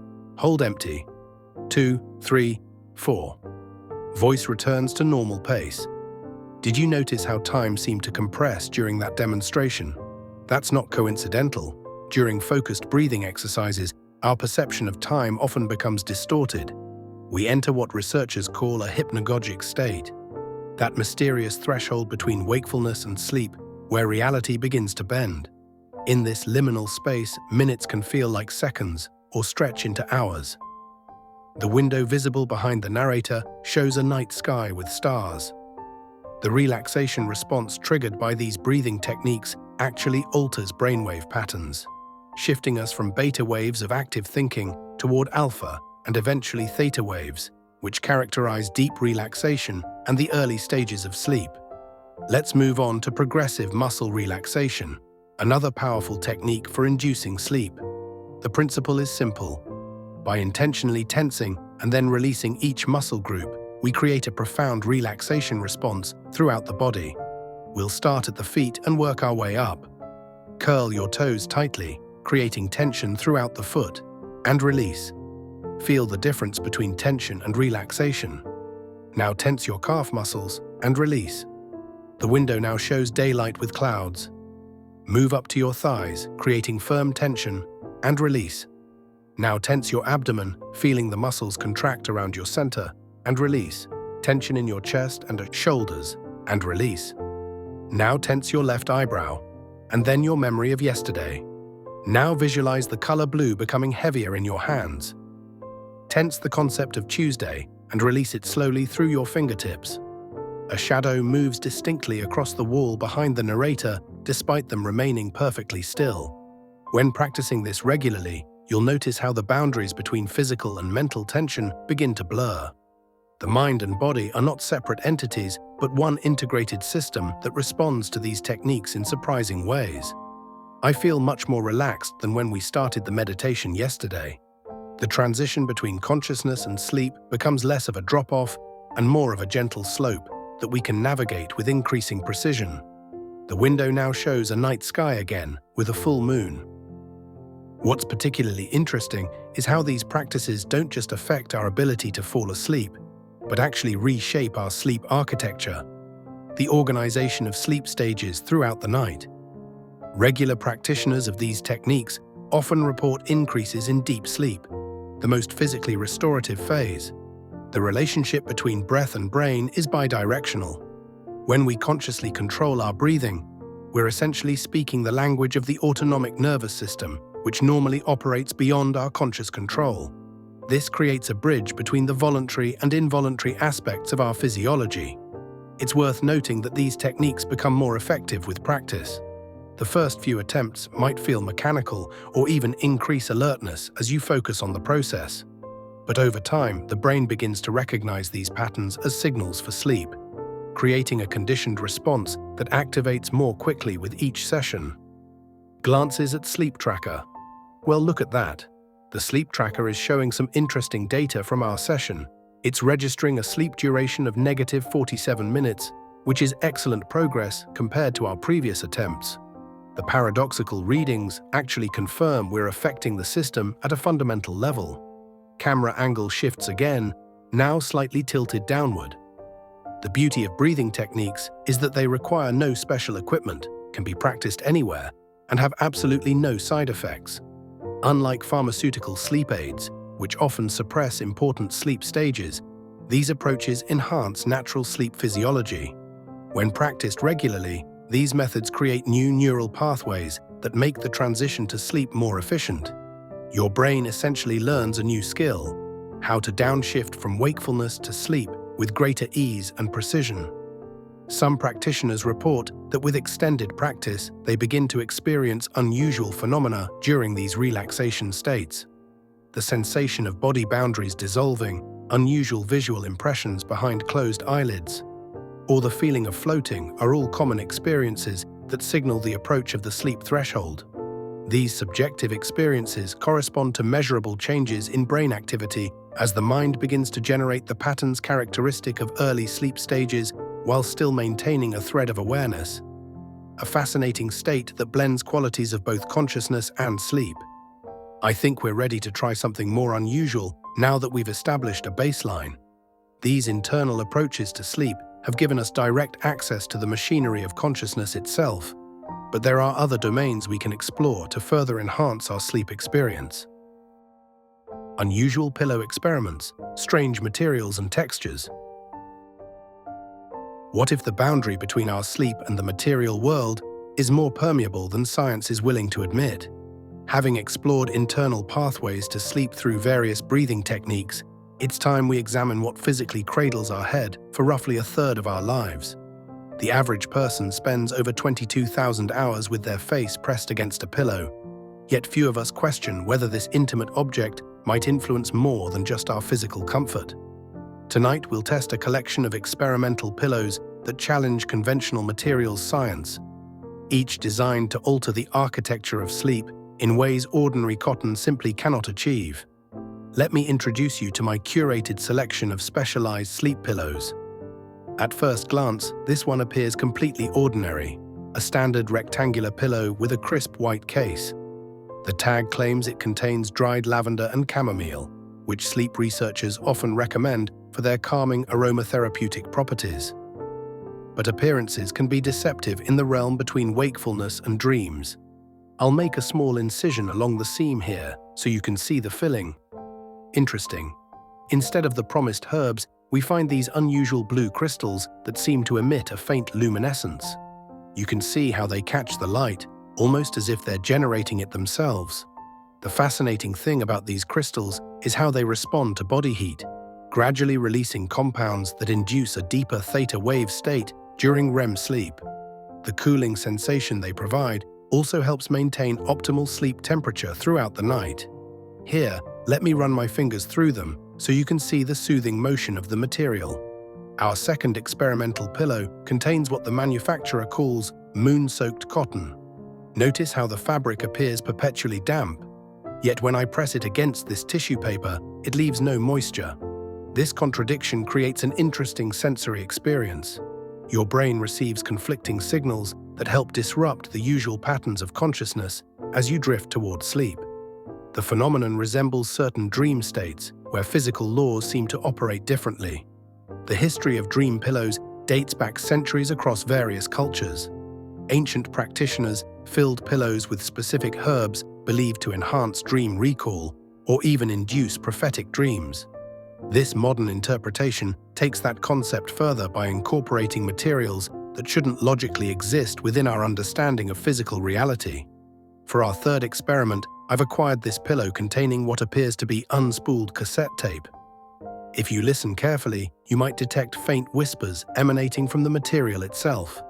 These aren't recordings in the traditional sense, but rather impressions of sonic patterns that the unconscious mind can detect during deep sleep phases. The murmurs are actually untranslatable, operating on frequencies that engage parts of the brain typically dormant during waking hours. Have you noticed anything unusual about the room as we've been testing these pillows? The ceiling seems to have lowered slightly, and the walls appear closer than when we began. This spatial distortion often accompanies transitions between different states of consciousness. The brain's perception of physical space becomes malleable as we approach the threshold of sleep. This next pillow is particularly fascinating. I call it the remembering pillow. Unlike traditional memory foam that conforms to your present physical shape, this material supposedly helps you recall dreams you haven't yet experienced. The temporal displacement creates a curious feedback loop in the brain's memory centers. For instance, when you tried this pillow last week, though I understand you might not remember that session, you described a dream about climbing endless spiral stairs in a lighthouse made of green glass. The staircase kept shifting direction each time you reached a landing, making it impossible to determine if you were ascending or descending. You also mentioned a recurring character in your dreams, a postal worker who delivered letters written in your handwriting but containing messages you don't remember writing. These precognitive dream elements often manifest 3 to 4 days after using this pillow, so you may experience them soon. The material works by creating neural pathways that bypass conventional temporal processing, allowing dream content to flow backward through your memory systems. If you look at my reflection in that mirror while I adjust this pillow, you might notice something unusual. My movements and the reflection don't perfectly synchronize. There's a slight delay, almost as if the reflection is operating on its own timeline. This visual anomaly often indicates we're approaching the liminal space between conscious reality and the dream state. For our final experiment, I've selected what I believe to be the perfect pillow for sustained sleep exploration. It appears completely ordinary, standard dimensions, conventional weight, unremarkable appearance. However, if you place your ear near the surface, you'll detect a subtle humming vibration. This sound operates at precisely 40 Hz, a frequency that research suggests can synchronize neural firing patterns across different regions of the brain. The vibration will gradually increase in intensity throughout your sleep cycle, though always remaining below the threshold of conscious awareness. This pillow incorporates techniques reminiscent of surrealist film, where ordinary objects are presented in uncanny ways to evoke dreamlike atmospheres. The subtle disorientation it creates mirrors how filmmakers might use slow motion or unusual camera angles to transform familiar settings into spaces that feel both recognizable and unsettling. This duality is essential for bridging the gap between waking perception and dream consciousness. Sleep-inducing teas and potions, rare night-blooming flowers. The boundary between wakefulness and dreams often blurs when we alter our consciousness from within. What if we could harness the power of flowers that reveal their true nature only when shrouded in darkness? The plants that unfurl under moonlight possess qualities that daylight botanicals simply cannot access, properties that exist in that liminal space between our conscious and unconscious mind. Let me take you to my kitchen, where I prepare what I call specialized sleep teas. These aren't your typical supermarket varieties.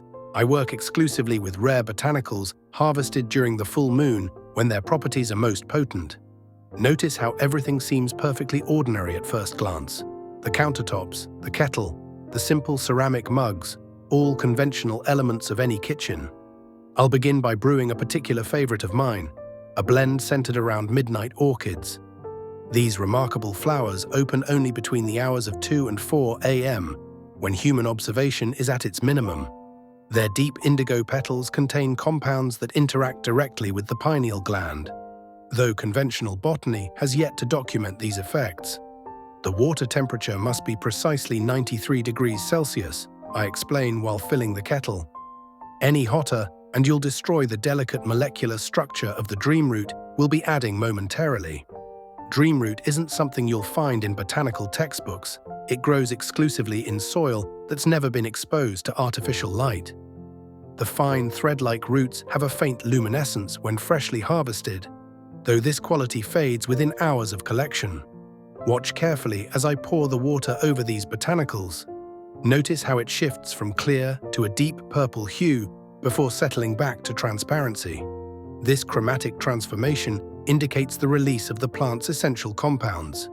The chemistry behind this reaction remains undocumented in scientific literature, existing only in the practical knowledge passed down through specialized herbalists.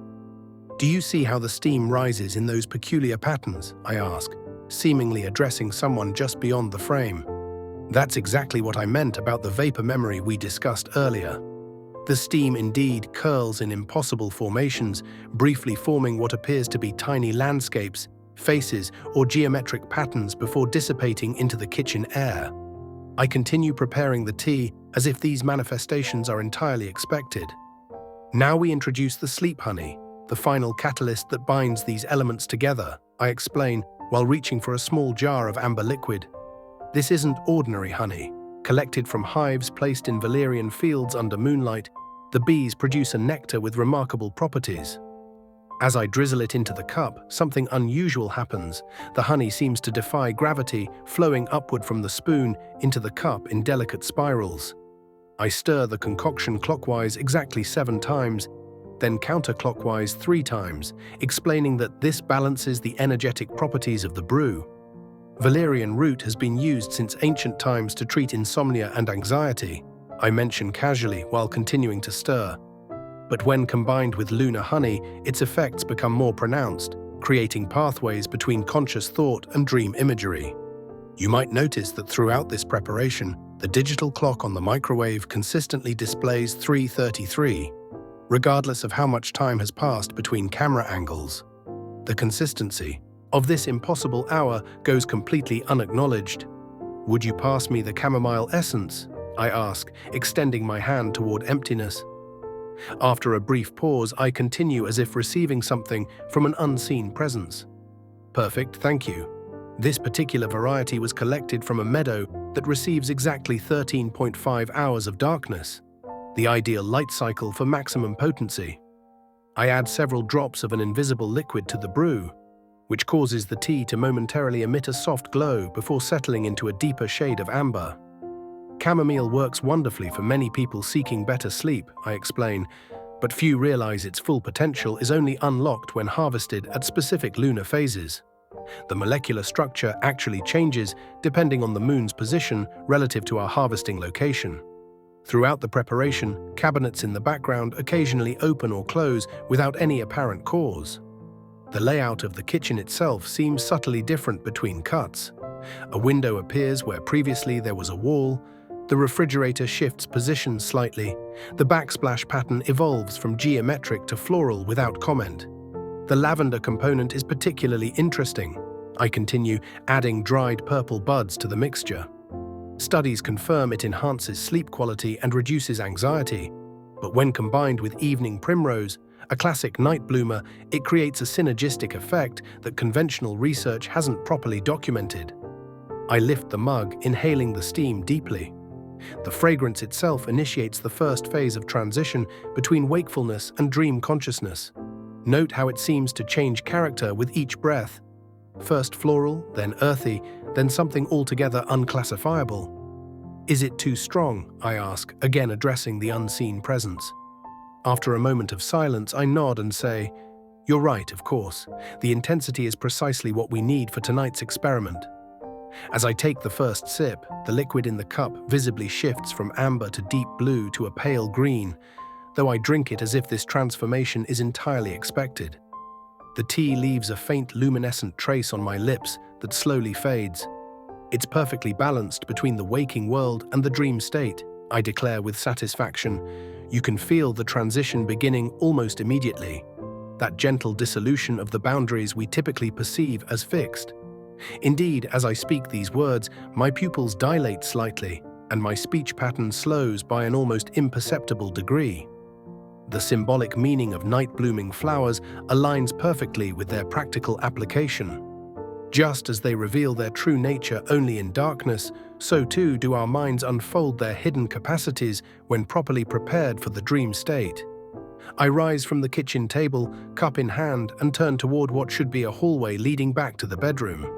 Instead, the kitchen behind me seems to gradually dissolve like mist, the solid walls and appliances fading into transparency. Through this dissolving reality, the bedroom becomes visible, as if it had always been directly adjacent rather than down a corridor. The transition between spaces mirrors the transition between states of consciousness, I explain calmly while stepping from kitchen to bedroom in a single stride that should be physically impossible. Just as these flowers only bloom when unobserved, certain aspects of consciousness only emerge when we stop actively searching for them. Backward sleep hypnosis, reversed audio experiments.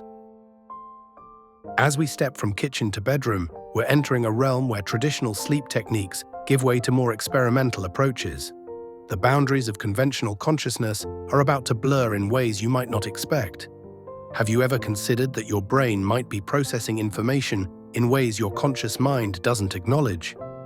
When we play audio backward, something extraordinary happens in the neural pathways that typically remain dormant during our waking hours. Let me introduce you to what might be my most effective sleep technique, I say while setting up a small digital recorder on the nightstand. This method bypasses the conscious filters that often prevent us from reaching deeper states of sleep. I press play on the device, and what emerges sounds initially like gibberish. Words and phrases played in reverse, creating an unsettling soundscape that fills the bedroom. The audio has a rhythmic quality to it, almost hypnotic in its flow despite being incomprehensible at first listen. What you're hearing now is a standard guided sleep meditation that I've reversed, I explain, sitting comfortably on the edge of the bed. Your conscious mind perceives this as meaningless noise, but your subconscious processes this information differently. As the backward audio continues playing, something unusual begins to happen. Amid the garbled sounds, certain phrases suddenly become clear. "You've been asleep this whole time, and none of this is happening," emerge like islands of clarity in an ocean of reversed speech. These moments of comprehension seem to occur at random intervals, creating an unsettling pattern that's impossible to predict. What's even more curious is my response to these sounds. I begin nodding at specific points in the recording, as if hearing questions or prompts that aren't audible to anyone else. "Yes, exactly," I reply to a particularly scrambled section. "No, not like last time," I answer to another burst of backward speech. "The human brain is remarkably adaptive," I continue, my speech pattern subtly changing as the recording plays on. When presented with reversed language, parts of our neural architecture still attempt to extract meaning syntax from the regardless scrambled. Did you notice that? The words in my last sentence were slightly out of order, yet I continued speaking as if everything was normal. My cadence has begun to shift, with unusual emphasis falling on syllables that wouldn't normally receive stress in English pronunciation.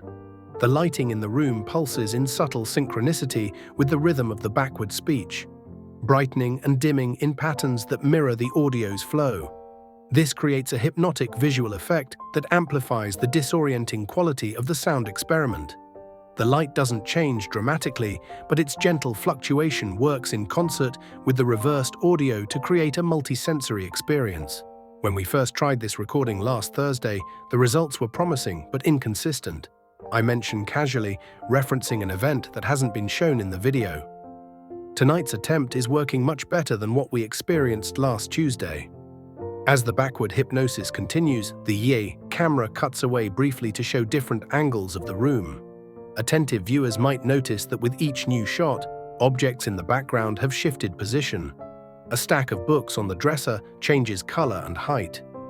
A lamp that was previously on the right side of the room now appears on the left. The arrangement of pillows on the bed transforms between cuts, sometimes appearing in configurations that would be physically impossible to maintain. You'll notice that as you listen, your mind begins to construct meaning from patterns that shouldn't logically make sense, I explain, while the reversed audio continues playing. This is similar to how hypnagogic states allow us to perceive significance in random stimuli as we transition between wakefulness and sleep. I lean forward to adjust the volume, and as I do, my reflection in the mirror on the opposite wall moves with a slight delay, creating a momentary disconnect between my actions and what's visible in the reflection. The backward audio creates a unique form of dissonance, I explain. Film sound designers often use this technique to evoke psychological unease and dreamlike atmospheres. When we apply this principle to sleep hypnosis, we're essentially creating a backdoor into the unconscious mind. As I continue speaking, occasional words emerge from my mouth in reverse order, though I don't acknowledge this unusual speech pattern. The mind forward moving without stops processing information, I say, completely unaware of the syntactical reversal. The backward recording now includes stretches that sound almost like another language entirely. Not English played in reverse, but something more structured and intentional, as if designed specifically to communicate with sleeping minds. What you're experiencing is the perfect bridge between conscious and unconscious thought, I explain with complete conviction.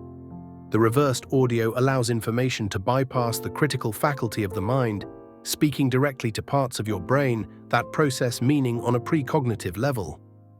I reach over and press stop on the recorder. The room falls silent, but after a moment, the attentive listener might notice that the backward audio hasn't completely disappeared.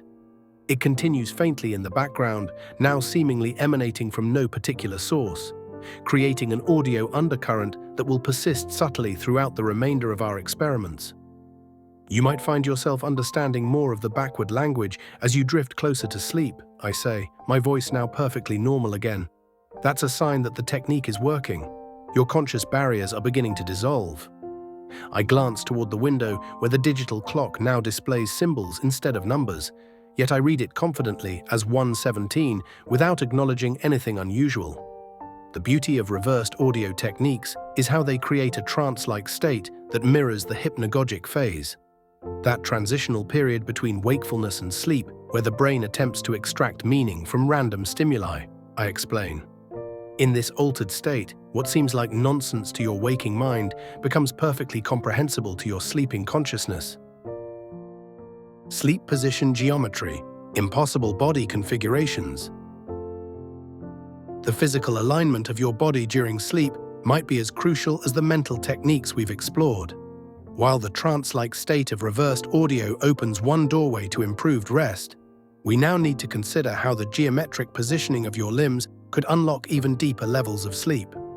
What sleep researchers won't tell you is that conventional sleeping positions are based on outdated models of human physiology that fail to account for the body's true capabilities during unconsciousness.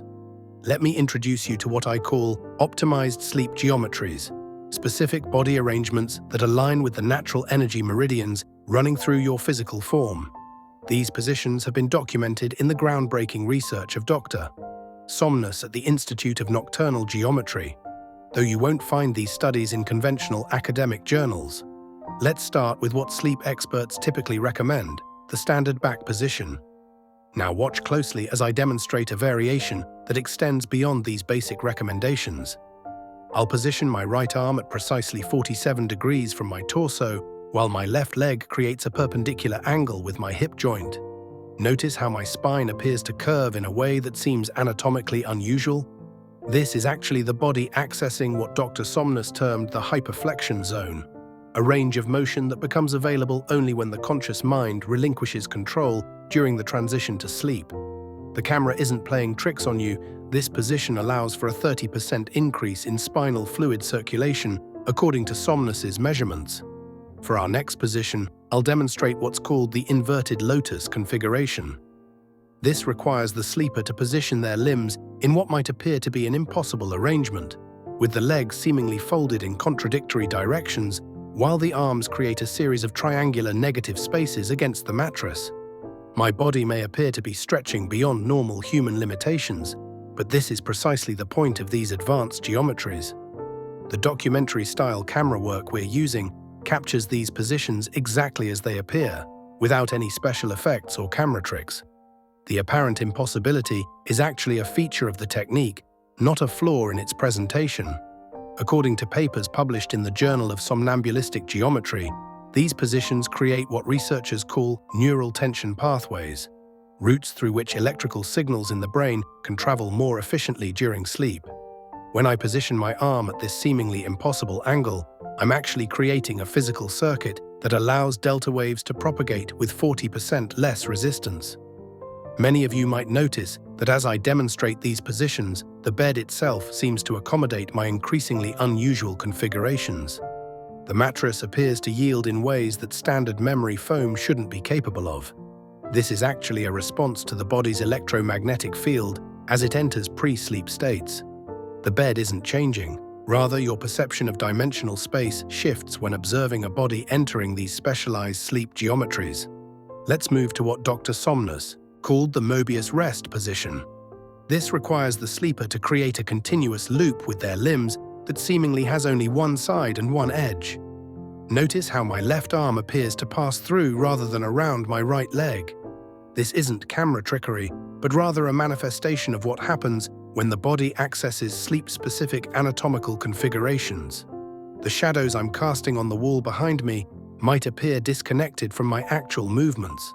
This visual discrepancy occurs because the body in these positions exists partially in what Dr. Somnus called the liminal sleep plane, the threshold state between wakefulness and dream consciousness, where physical laws become more suggestion than requirement. When comparing these advanced positions to traditional sleeping postures, we see a fundamental misunderstanding in conventional sleep science. Standard recommendations focus only on spinal alignment and breathing clearance, completely missing the neurological benefits of intentional geometric positioning. The fetal position that many find comfortable is merely an instinctive attempt to access these more advanced configurations without proper guidance. The relationship between dream content and body position is particularly fascinating. In Somnus's most controversial paper, he documented how sleepers in these geometric positions reported dreams featuring impossible architectural spaces, environments with non-Euclidean properties similar to those depicted in Surrealist art. This suggests a direct correlation between physical positioning and the mind's ability to generate novel dream landscapes. Let me demonstrate what I consider the perfect sleeping position, what the Institute calls the hyperbolic repose. This requires simultaneous extension and contraction of opposing muscle groups, while the spine forms a subtle helical pattern. You might perceive this as physically impossible to maintain, yet as you can see, I can hold this position indefinitely while speaking normally.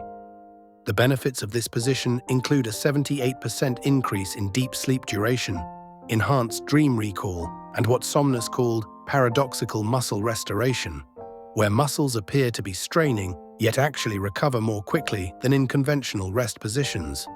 The position creates what looks like a visual paradox. My body appears both completely relaxed and impossibly tensed at the same time. For those attempting these positions at home, I recommend starting with simpler configurations before progressing to these advanced geometries. Begin by exploring the range of motion available in your joints when fully relaxed. Then gradually work toward arrangements that create closed circuits with your limbs. The apparent impossibility of certain angles becomes achievable once you understand that conventional anatomy applies primarily to the waking state. The most remarkable aspect of these sleep geometries is how they allow the body to access recovery states that remain untapped in traditional sleeping positions. When properly aligned according to Somnusian principles, the physical form can achieve what appears to be paradoxical: simultaneous relaxation and energization, rest and activation. Sleep technology, devices that shouldn't exist. The paradoxical nature of advanced sleep positions mirrors something equally strange in the world of sleep technology. Throughout my years studying unconsciousness, I've assembled a collection of devices that challenge our understanding of both sleep and reality itself. Machines that seem to exist in multiple time periods simultaneously, with functions that defy conventional explanation. Let me show you my sleep technology collection, which I've gathered during my extensive research into optimized rest states. We'll start with what appears to be a standard sleep tracker, similar to those consumer wearables you might recognize. However, look closely at the display. Where most trackers show sleep efficiency percentages or basic REM cycles, this one's interface reveals metrics that shouldn't exist. Dream depth, infinite, and parallel sleep cycles, 7 active. The strangest part is that these readings remain consistent regardless of who wears it. I acquired this particular model from a research facility that closed unexpectedly in 2017. The scientists there claimed it could map neural pathways that haven't formed yet, essentially tracking future sleep patterns. Notice how the screen occasionally flickers to show sleep data dated next Tuesday. This next device might seem anachronistic compared to our modern expectation of sleep technology.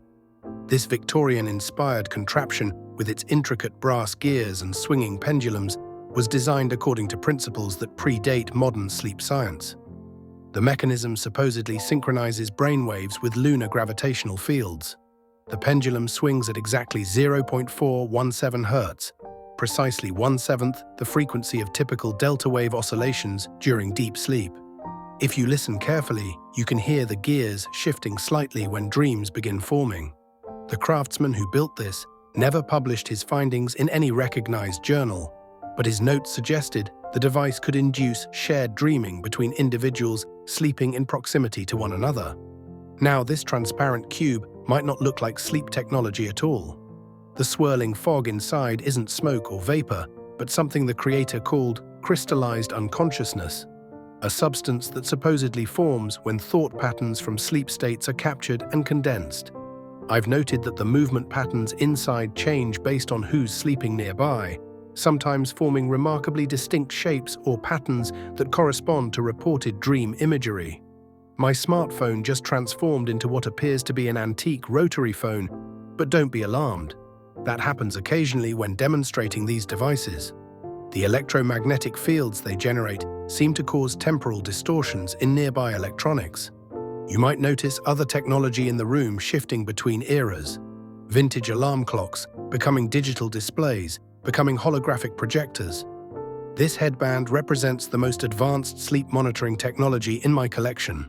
Unlike commercial EEG headbands that simply track brainwaves, this device supposedly records dream content for later viewing. Let me demonstrate by playing back last night's recording. The screen shows exactly the current scene, the narrator explaining the device while holding it, creating a recursive loop. Interesting. The playback always shows the present moment, suggesting that perhaps the recording isn't of dreams, but of potential realities collapsing into the present. I've tested this numerous times with consistent results, though the previous model we used last night showed slightly different coloration in the recursive imagery. You might notice that electronic devices in the background occasionally display unusual symbols. These glyphs aren't part of any known language, but consistently appear when these sleep technologies are active. Sometimes they seem to respond directly to movements or thoughts, reorganizing themselves when attention is directed toward them. This next device combines elements of multiple sleep technologies. The results from our dream capture experiment last week suggested that certain frequencies can create temporary pathways between different states of consciousness. This machine generates precisely those frequencies, though the display readings make little conventional sense, showing measurements in units that don't exist in standard scientific notation. The ultimate sleep technology in my collection is deceptively simple in appearance. What looks like an ordinary metronome is actually constructed using materials with unusual quantum properties. When activated, It produces a ticking rhythm that gradually synchronizes with the brain's natural frequency, while emitting a faint blue light that slowly illuminates the entire room. The narrator activates the device and a soft ticking begins. The light it emits isn't actually visible to the conscious mind. What you're perceiving is your brain's interpretation of signals that exist partially outside our normal perceptual framework. Notice how the ticking seems to match my speech pattern now.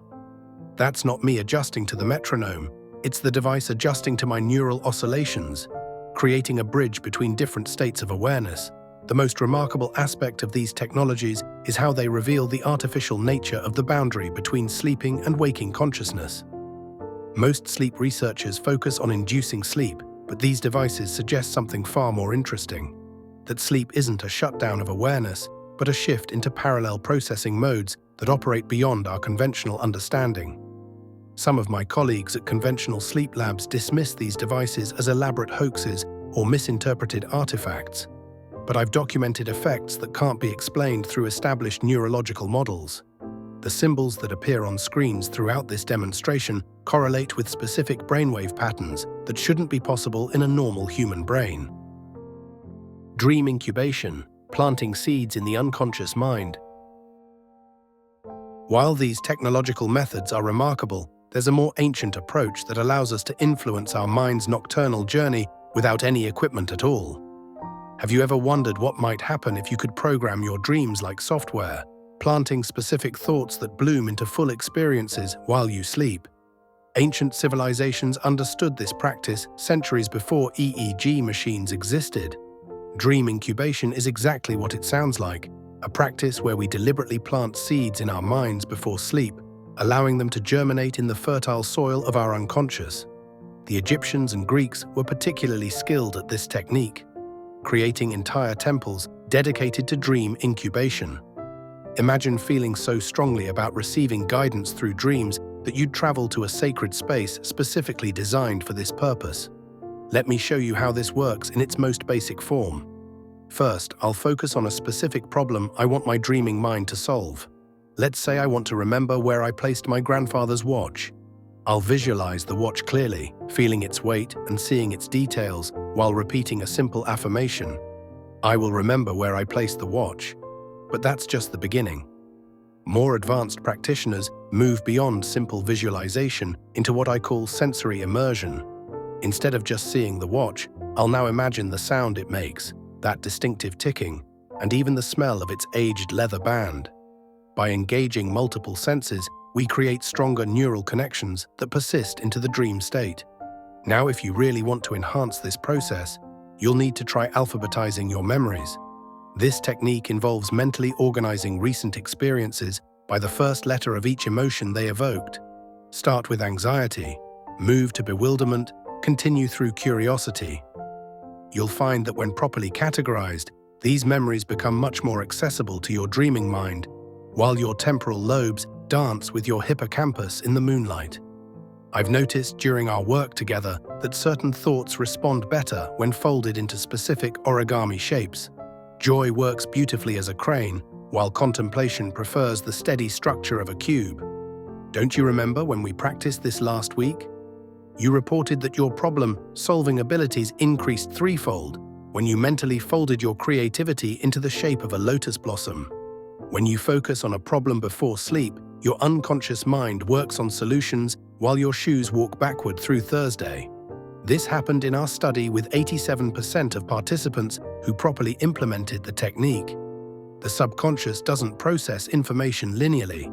It expands outward in all directions simultaneously, which explains why dream logic often incorporates bizarre reasoning that seems perfectly rational within the dream context. Look at the philodendron on my nightstand. Notice how it's responding to our incubation exercises. Plants are sensitive to thought frequencies, especially during the pre-sleep phase when our brainwaves begin transitioning from beta to alpha states. The subtle vibration you're seeing in that ceramic figurine happens at precisely the frequency of delta waves during deep sleep. Just like when we tried the pyramid technique last month and you reported seeing the orange spiral staircase. Remember how you described walking up those impossible steps that somehow led both upward and inward simultaneously? That's exactly the kind of paradoxical experience that dream incubation can generate when properly executed. Let me share something with you in the language of dreams. Sorban elidu namen vras contemplare. Did you feel that slight shift in perception? That phrase translates roughly to the threshold between conscious thought and dream imagery, though much is lost in translation. The language of dreams operates on multiple levels simultaneously, creating meanings that exist between the words rather than within them. Interestingly, scientific studies have validated what ancient practitioners knew intuitively. Research published in the journal Dreaming found that participants who engaged in focused visualization before sleep reported significantly higher instances of dream content related to those visualizations. The subconscious mind is remarkably receptive to suggestion during the pre-sleep state, a phenomenon that bridges ancient wisdom with modern neuroscience. For tonight's exercise, I recommend something a bit more structured. Before you sleep, write down a specific question or problem, then create a mental image that represents both the problem and its solution. As you drift towards sleep, hold this image in your mind while repeating a simple affirmation like, "My dreams will show me the answer," or "I will remember the solution when I wake." The effectiveness of this technique depends largely on your ability to maintain focused attention without forcing an outcome. Think of it as planting a seed. You provide the conditions for growth, but don't attempt to control exactly how the plant develops. Similarly, you're providing your unconscious mind with material to work with, but allowing it freedom to make connections in its own unique way. Watch closely as I demonstrate the advanced pineal activation sequence. First, visualize a small point of light at the center of your forehead. Now expand this light outward until it forms a sphere that encompasses your entire head. As the sphere pulses with your heartbeat, begin counting backward from 144 by increments of 12, while simultaneously recalling the smell of petrichor, that distinctive scent of earth after rain. This combination creates a neural cocktail that dissolves the boundary between thought and sensation. I should mention that these techniques work best when practiced consistently over time. Your dream mind responds to repetition and ritual, gradually becoming more receptive to the seeds you plant. Many practitioners report that after several weeks of regular dream incubation, their dreams become not only more responsive to specific questions, but also more vivid and memorable overall. Let me make a quick note in my journal about tonight's progress.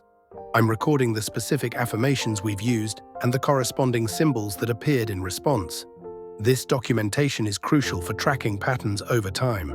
Here, take a look at what I've written so far. You might notice that these pages contain descriptions of exercises we haven't performed yet, including the one we'll try tomorrow involving synchronistic memory projection. The final awakening, layers of reality revealed. I jolt awake with a gasp, the journal entries I've been showing you throughout our session. Have you noticed that some of them appear to be written in handwriting that isn't quite mine? What if every time we think we're documenting reality, we're actually creating evidence of a dream we haven't yet recognized? Sorry about that. I must have dozed off during our experiments. It's actually quite fascinating how quickly we can slip between states of consciousness without even realizing it. Let me just get my bearings. We were in the middle of documenting those reality testing techniques, weren't we? The ones where we check whether text remains consistent when you look away and back again. I should probably mention the remarkable results we got from that sensory deprivation tank experiment we did earlier. The way sound waves seemed to physically manifest as colored patterns in the darkness was unlike anything I've experienced before.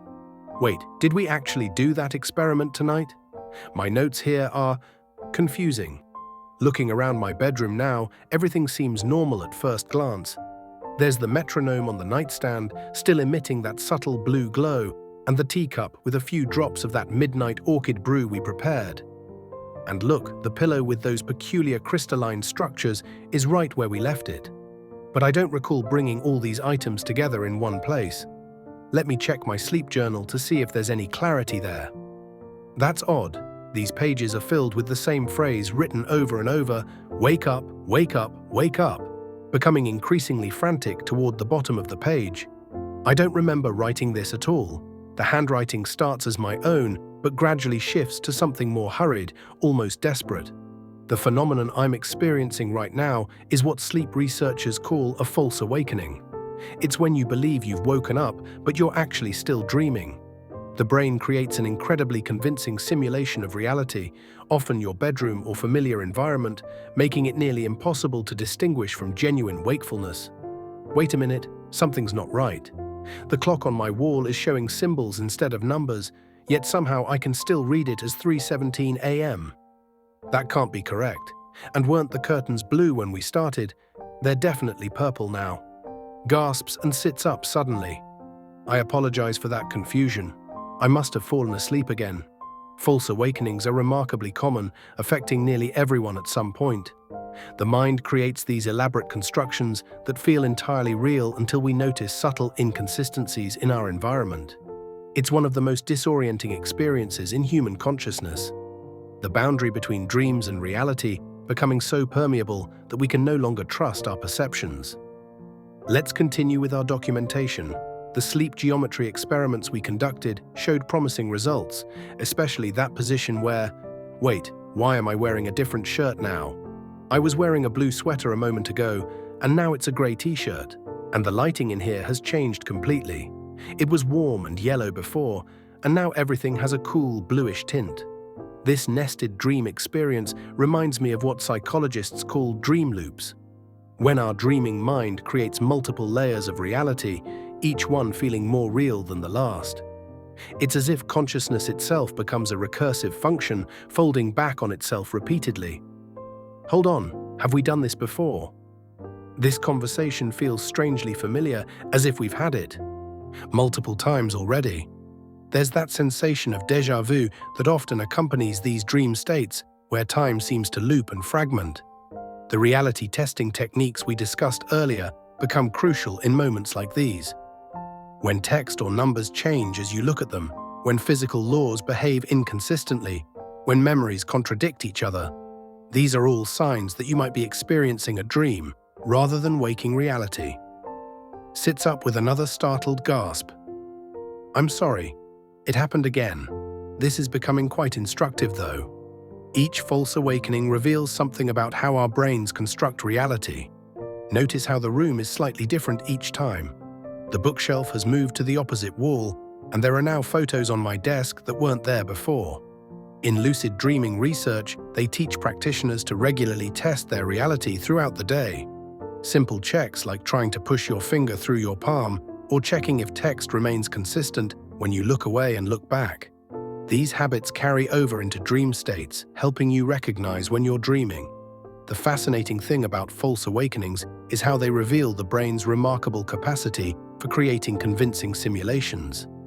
Every detail you observe, the feeling of the bedsheets, the sound of distant traffic, even the taste of that tea we made earlier, all of it manufactured by your mind with astonishing fidelity. Wait, did you notice that? When I turned to look at the window, the entire city outside changed.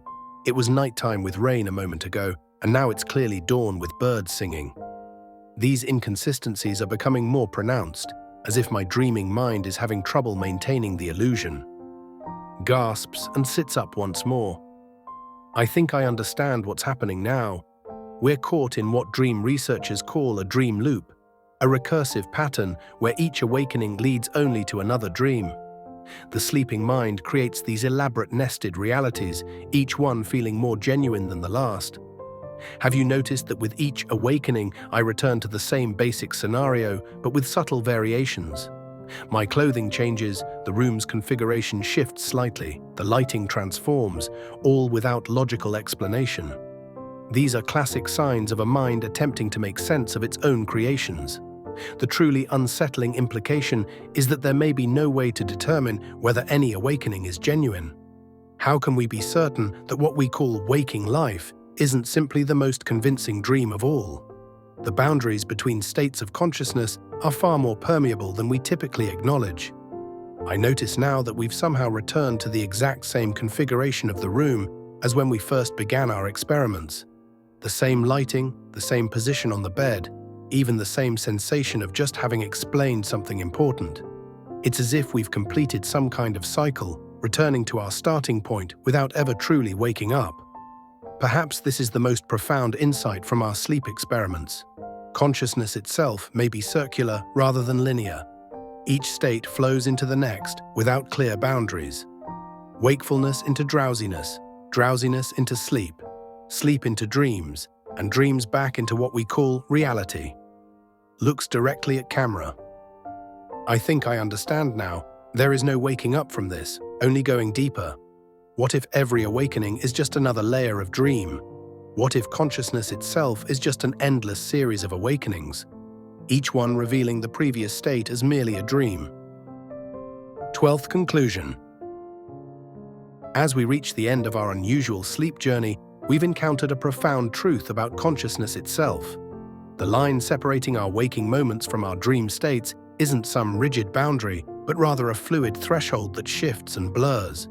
Scientists and philosophers continue to debate the very nature of consciousness, suggesting it might be far more integral to our understanding of reality than we typically acknowledge. When we close our eyes at night, are we simply shutting down, or are we accessing another form of awareness altogether? The questions surrounding why we dream remain some of the most fascinating in neuroscience. Are our dreams processing emotional experiences from our day, consolidating memories into long-term storage, or perhaps solving problems our conscious mind couldn't unravel? These mysteries remind us that consciousness itself might be the greatest experiment of all, one that continues whether we're awake or asleep. As you drift off tonight, remember that your mind isn't stopping its work. It's just shifting into a different mode of existence, one we're only beginning to understand.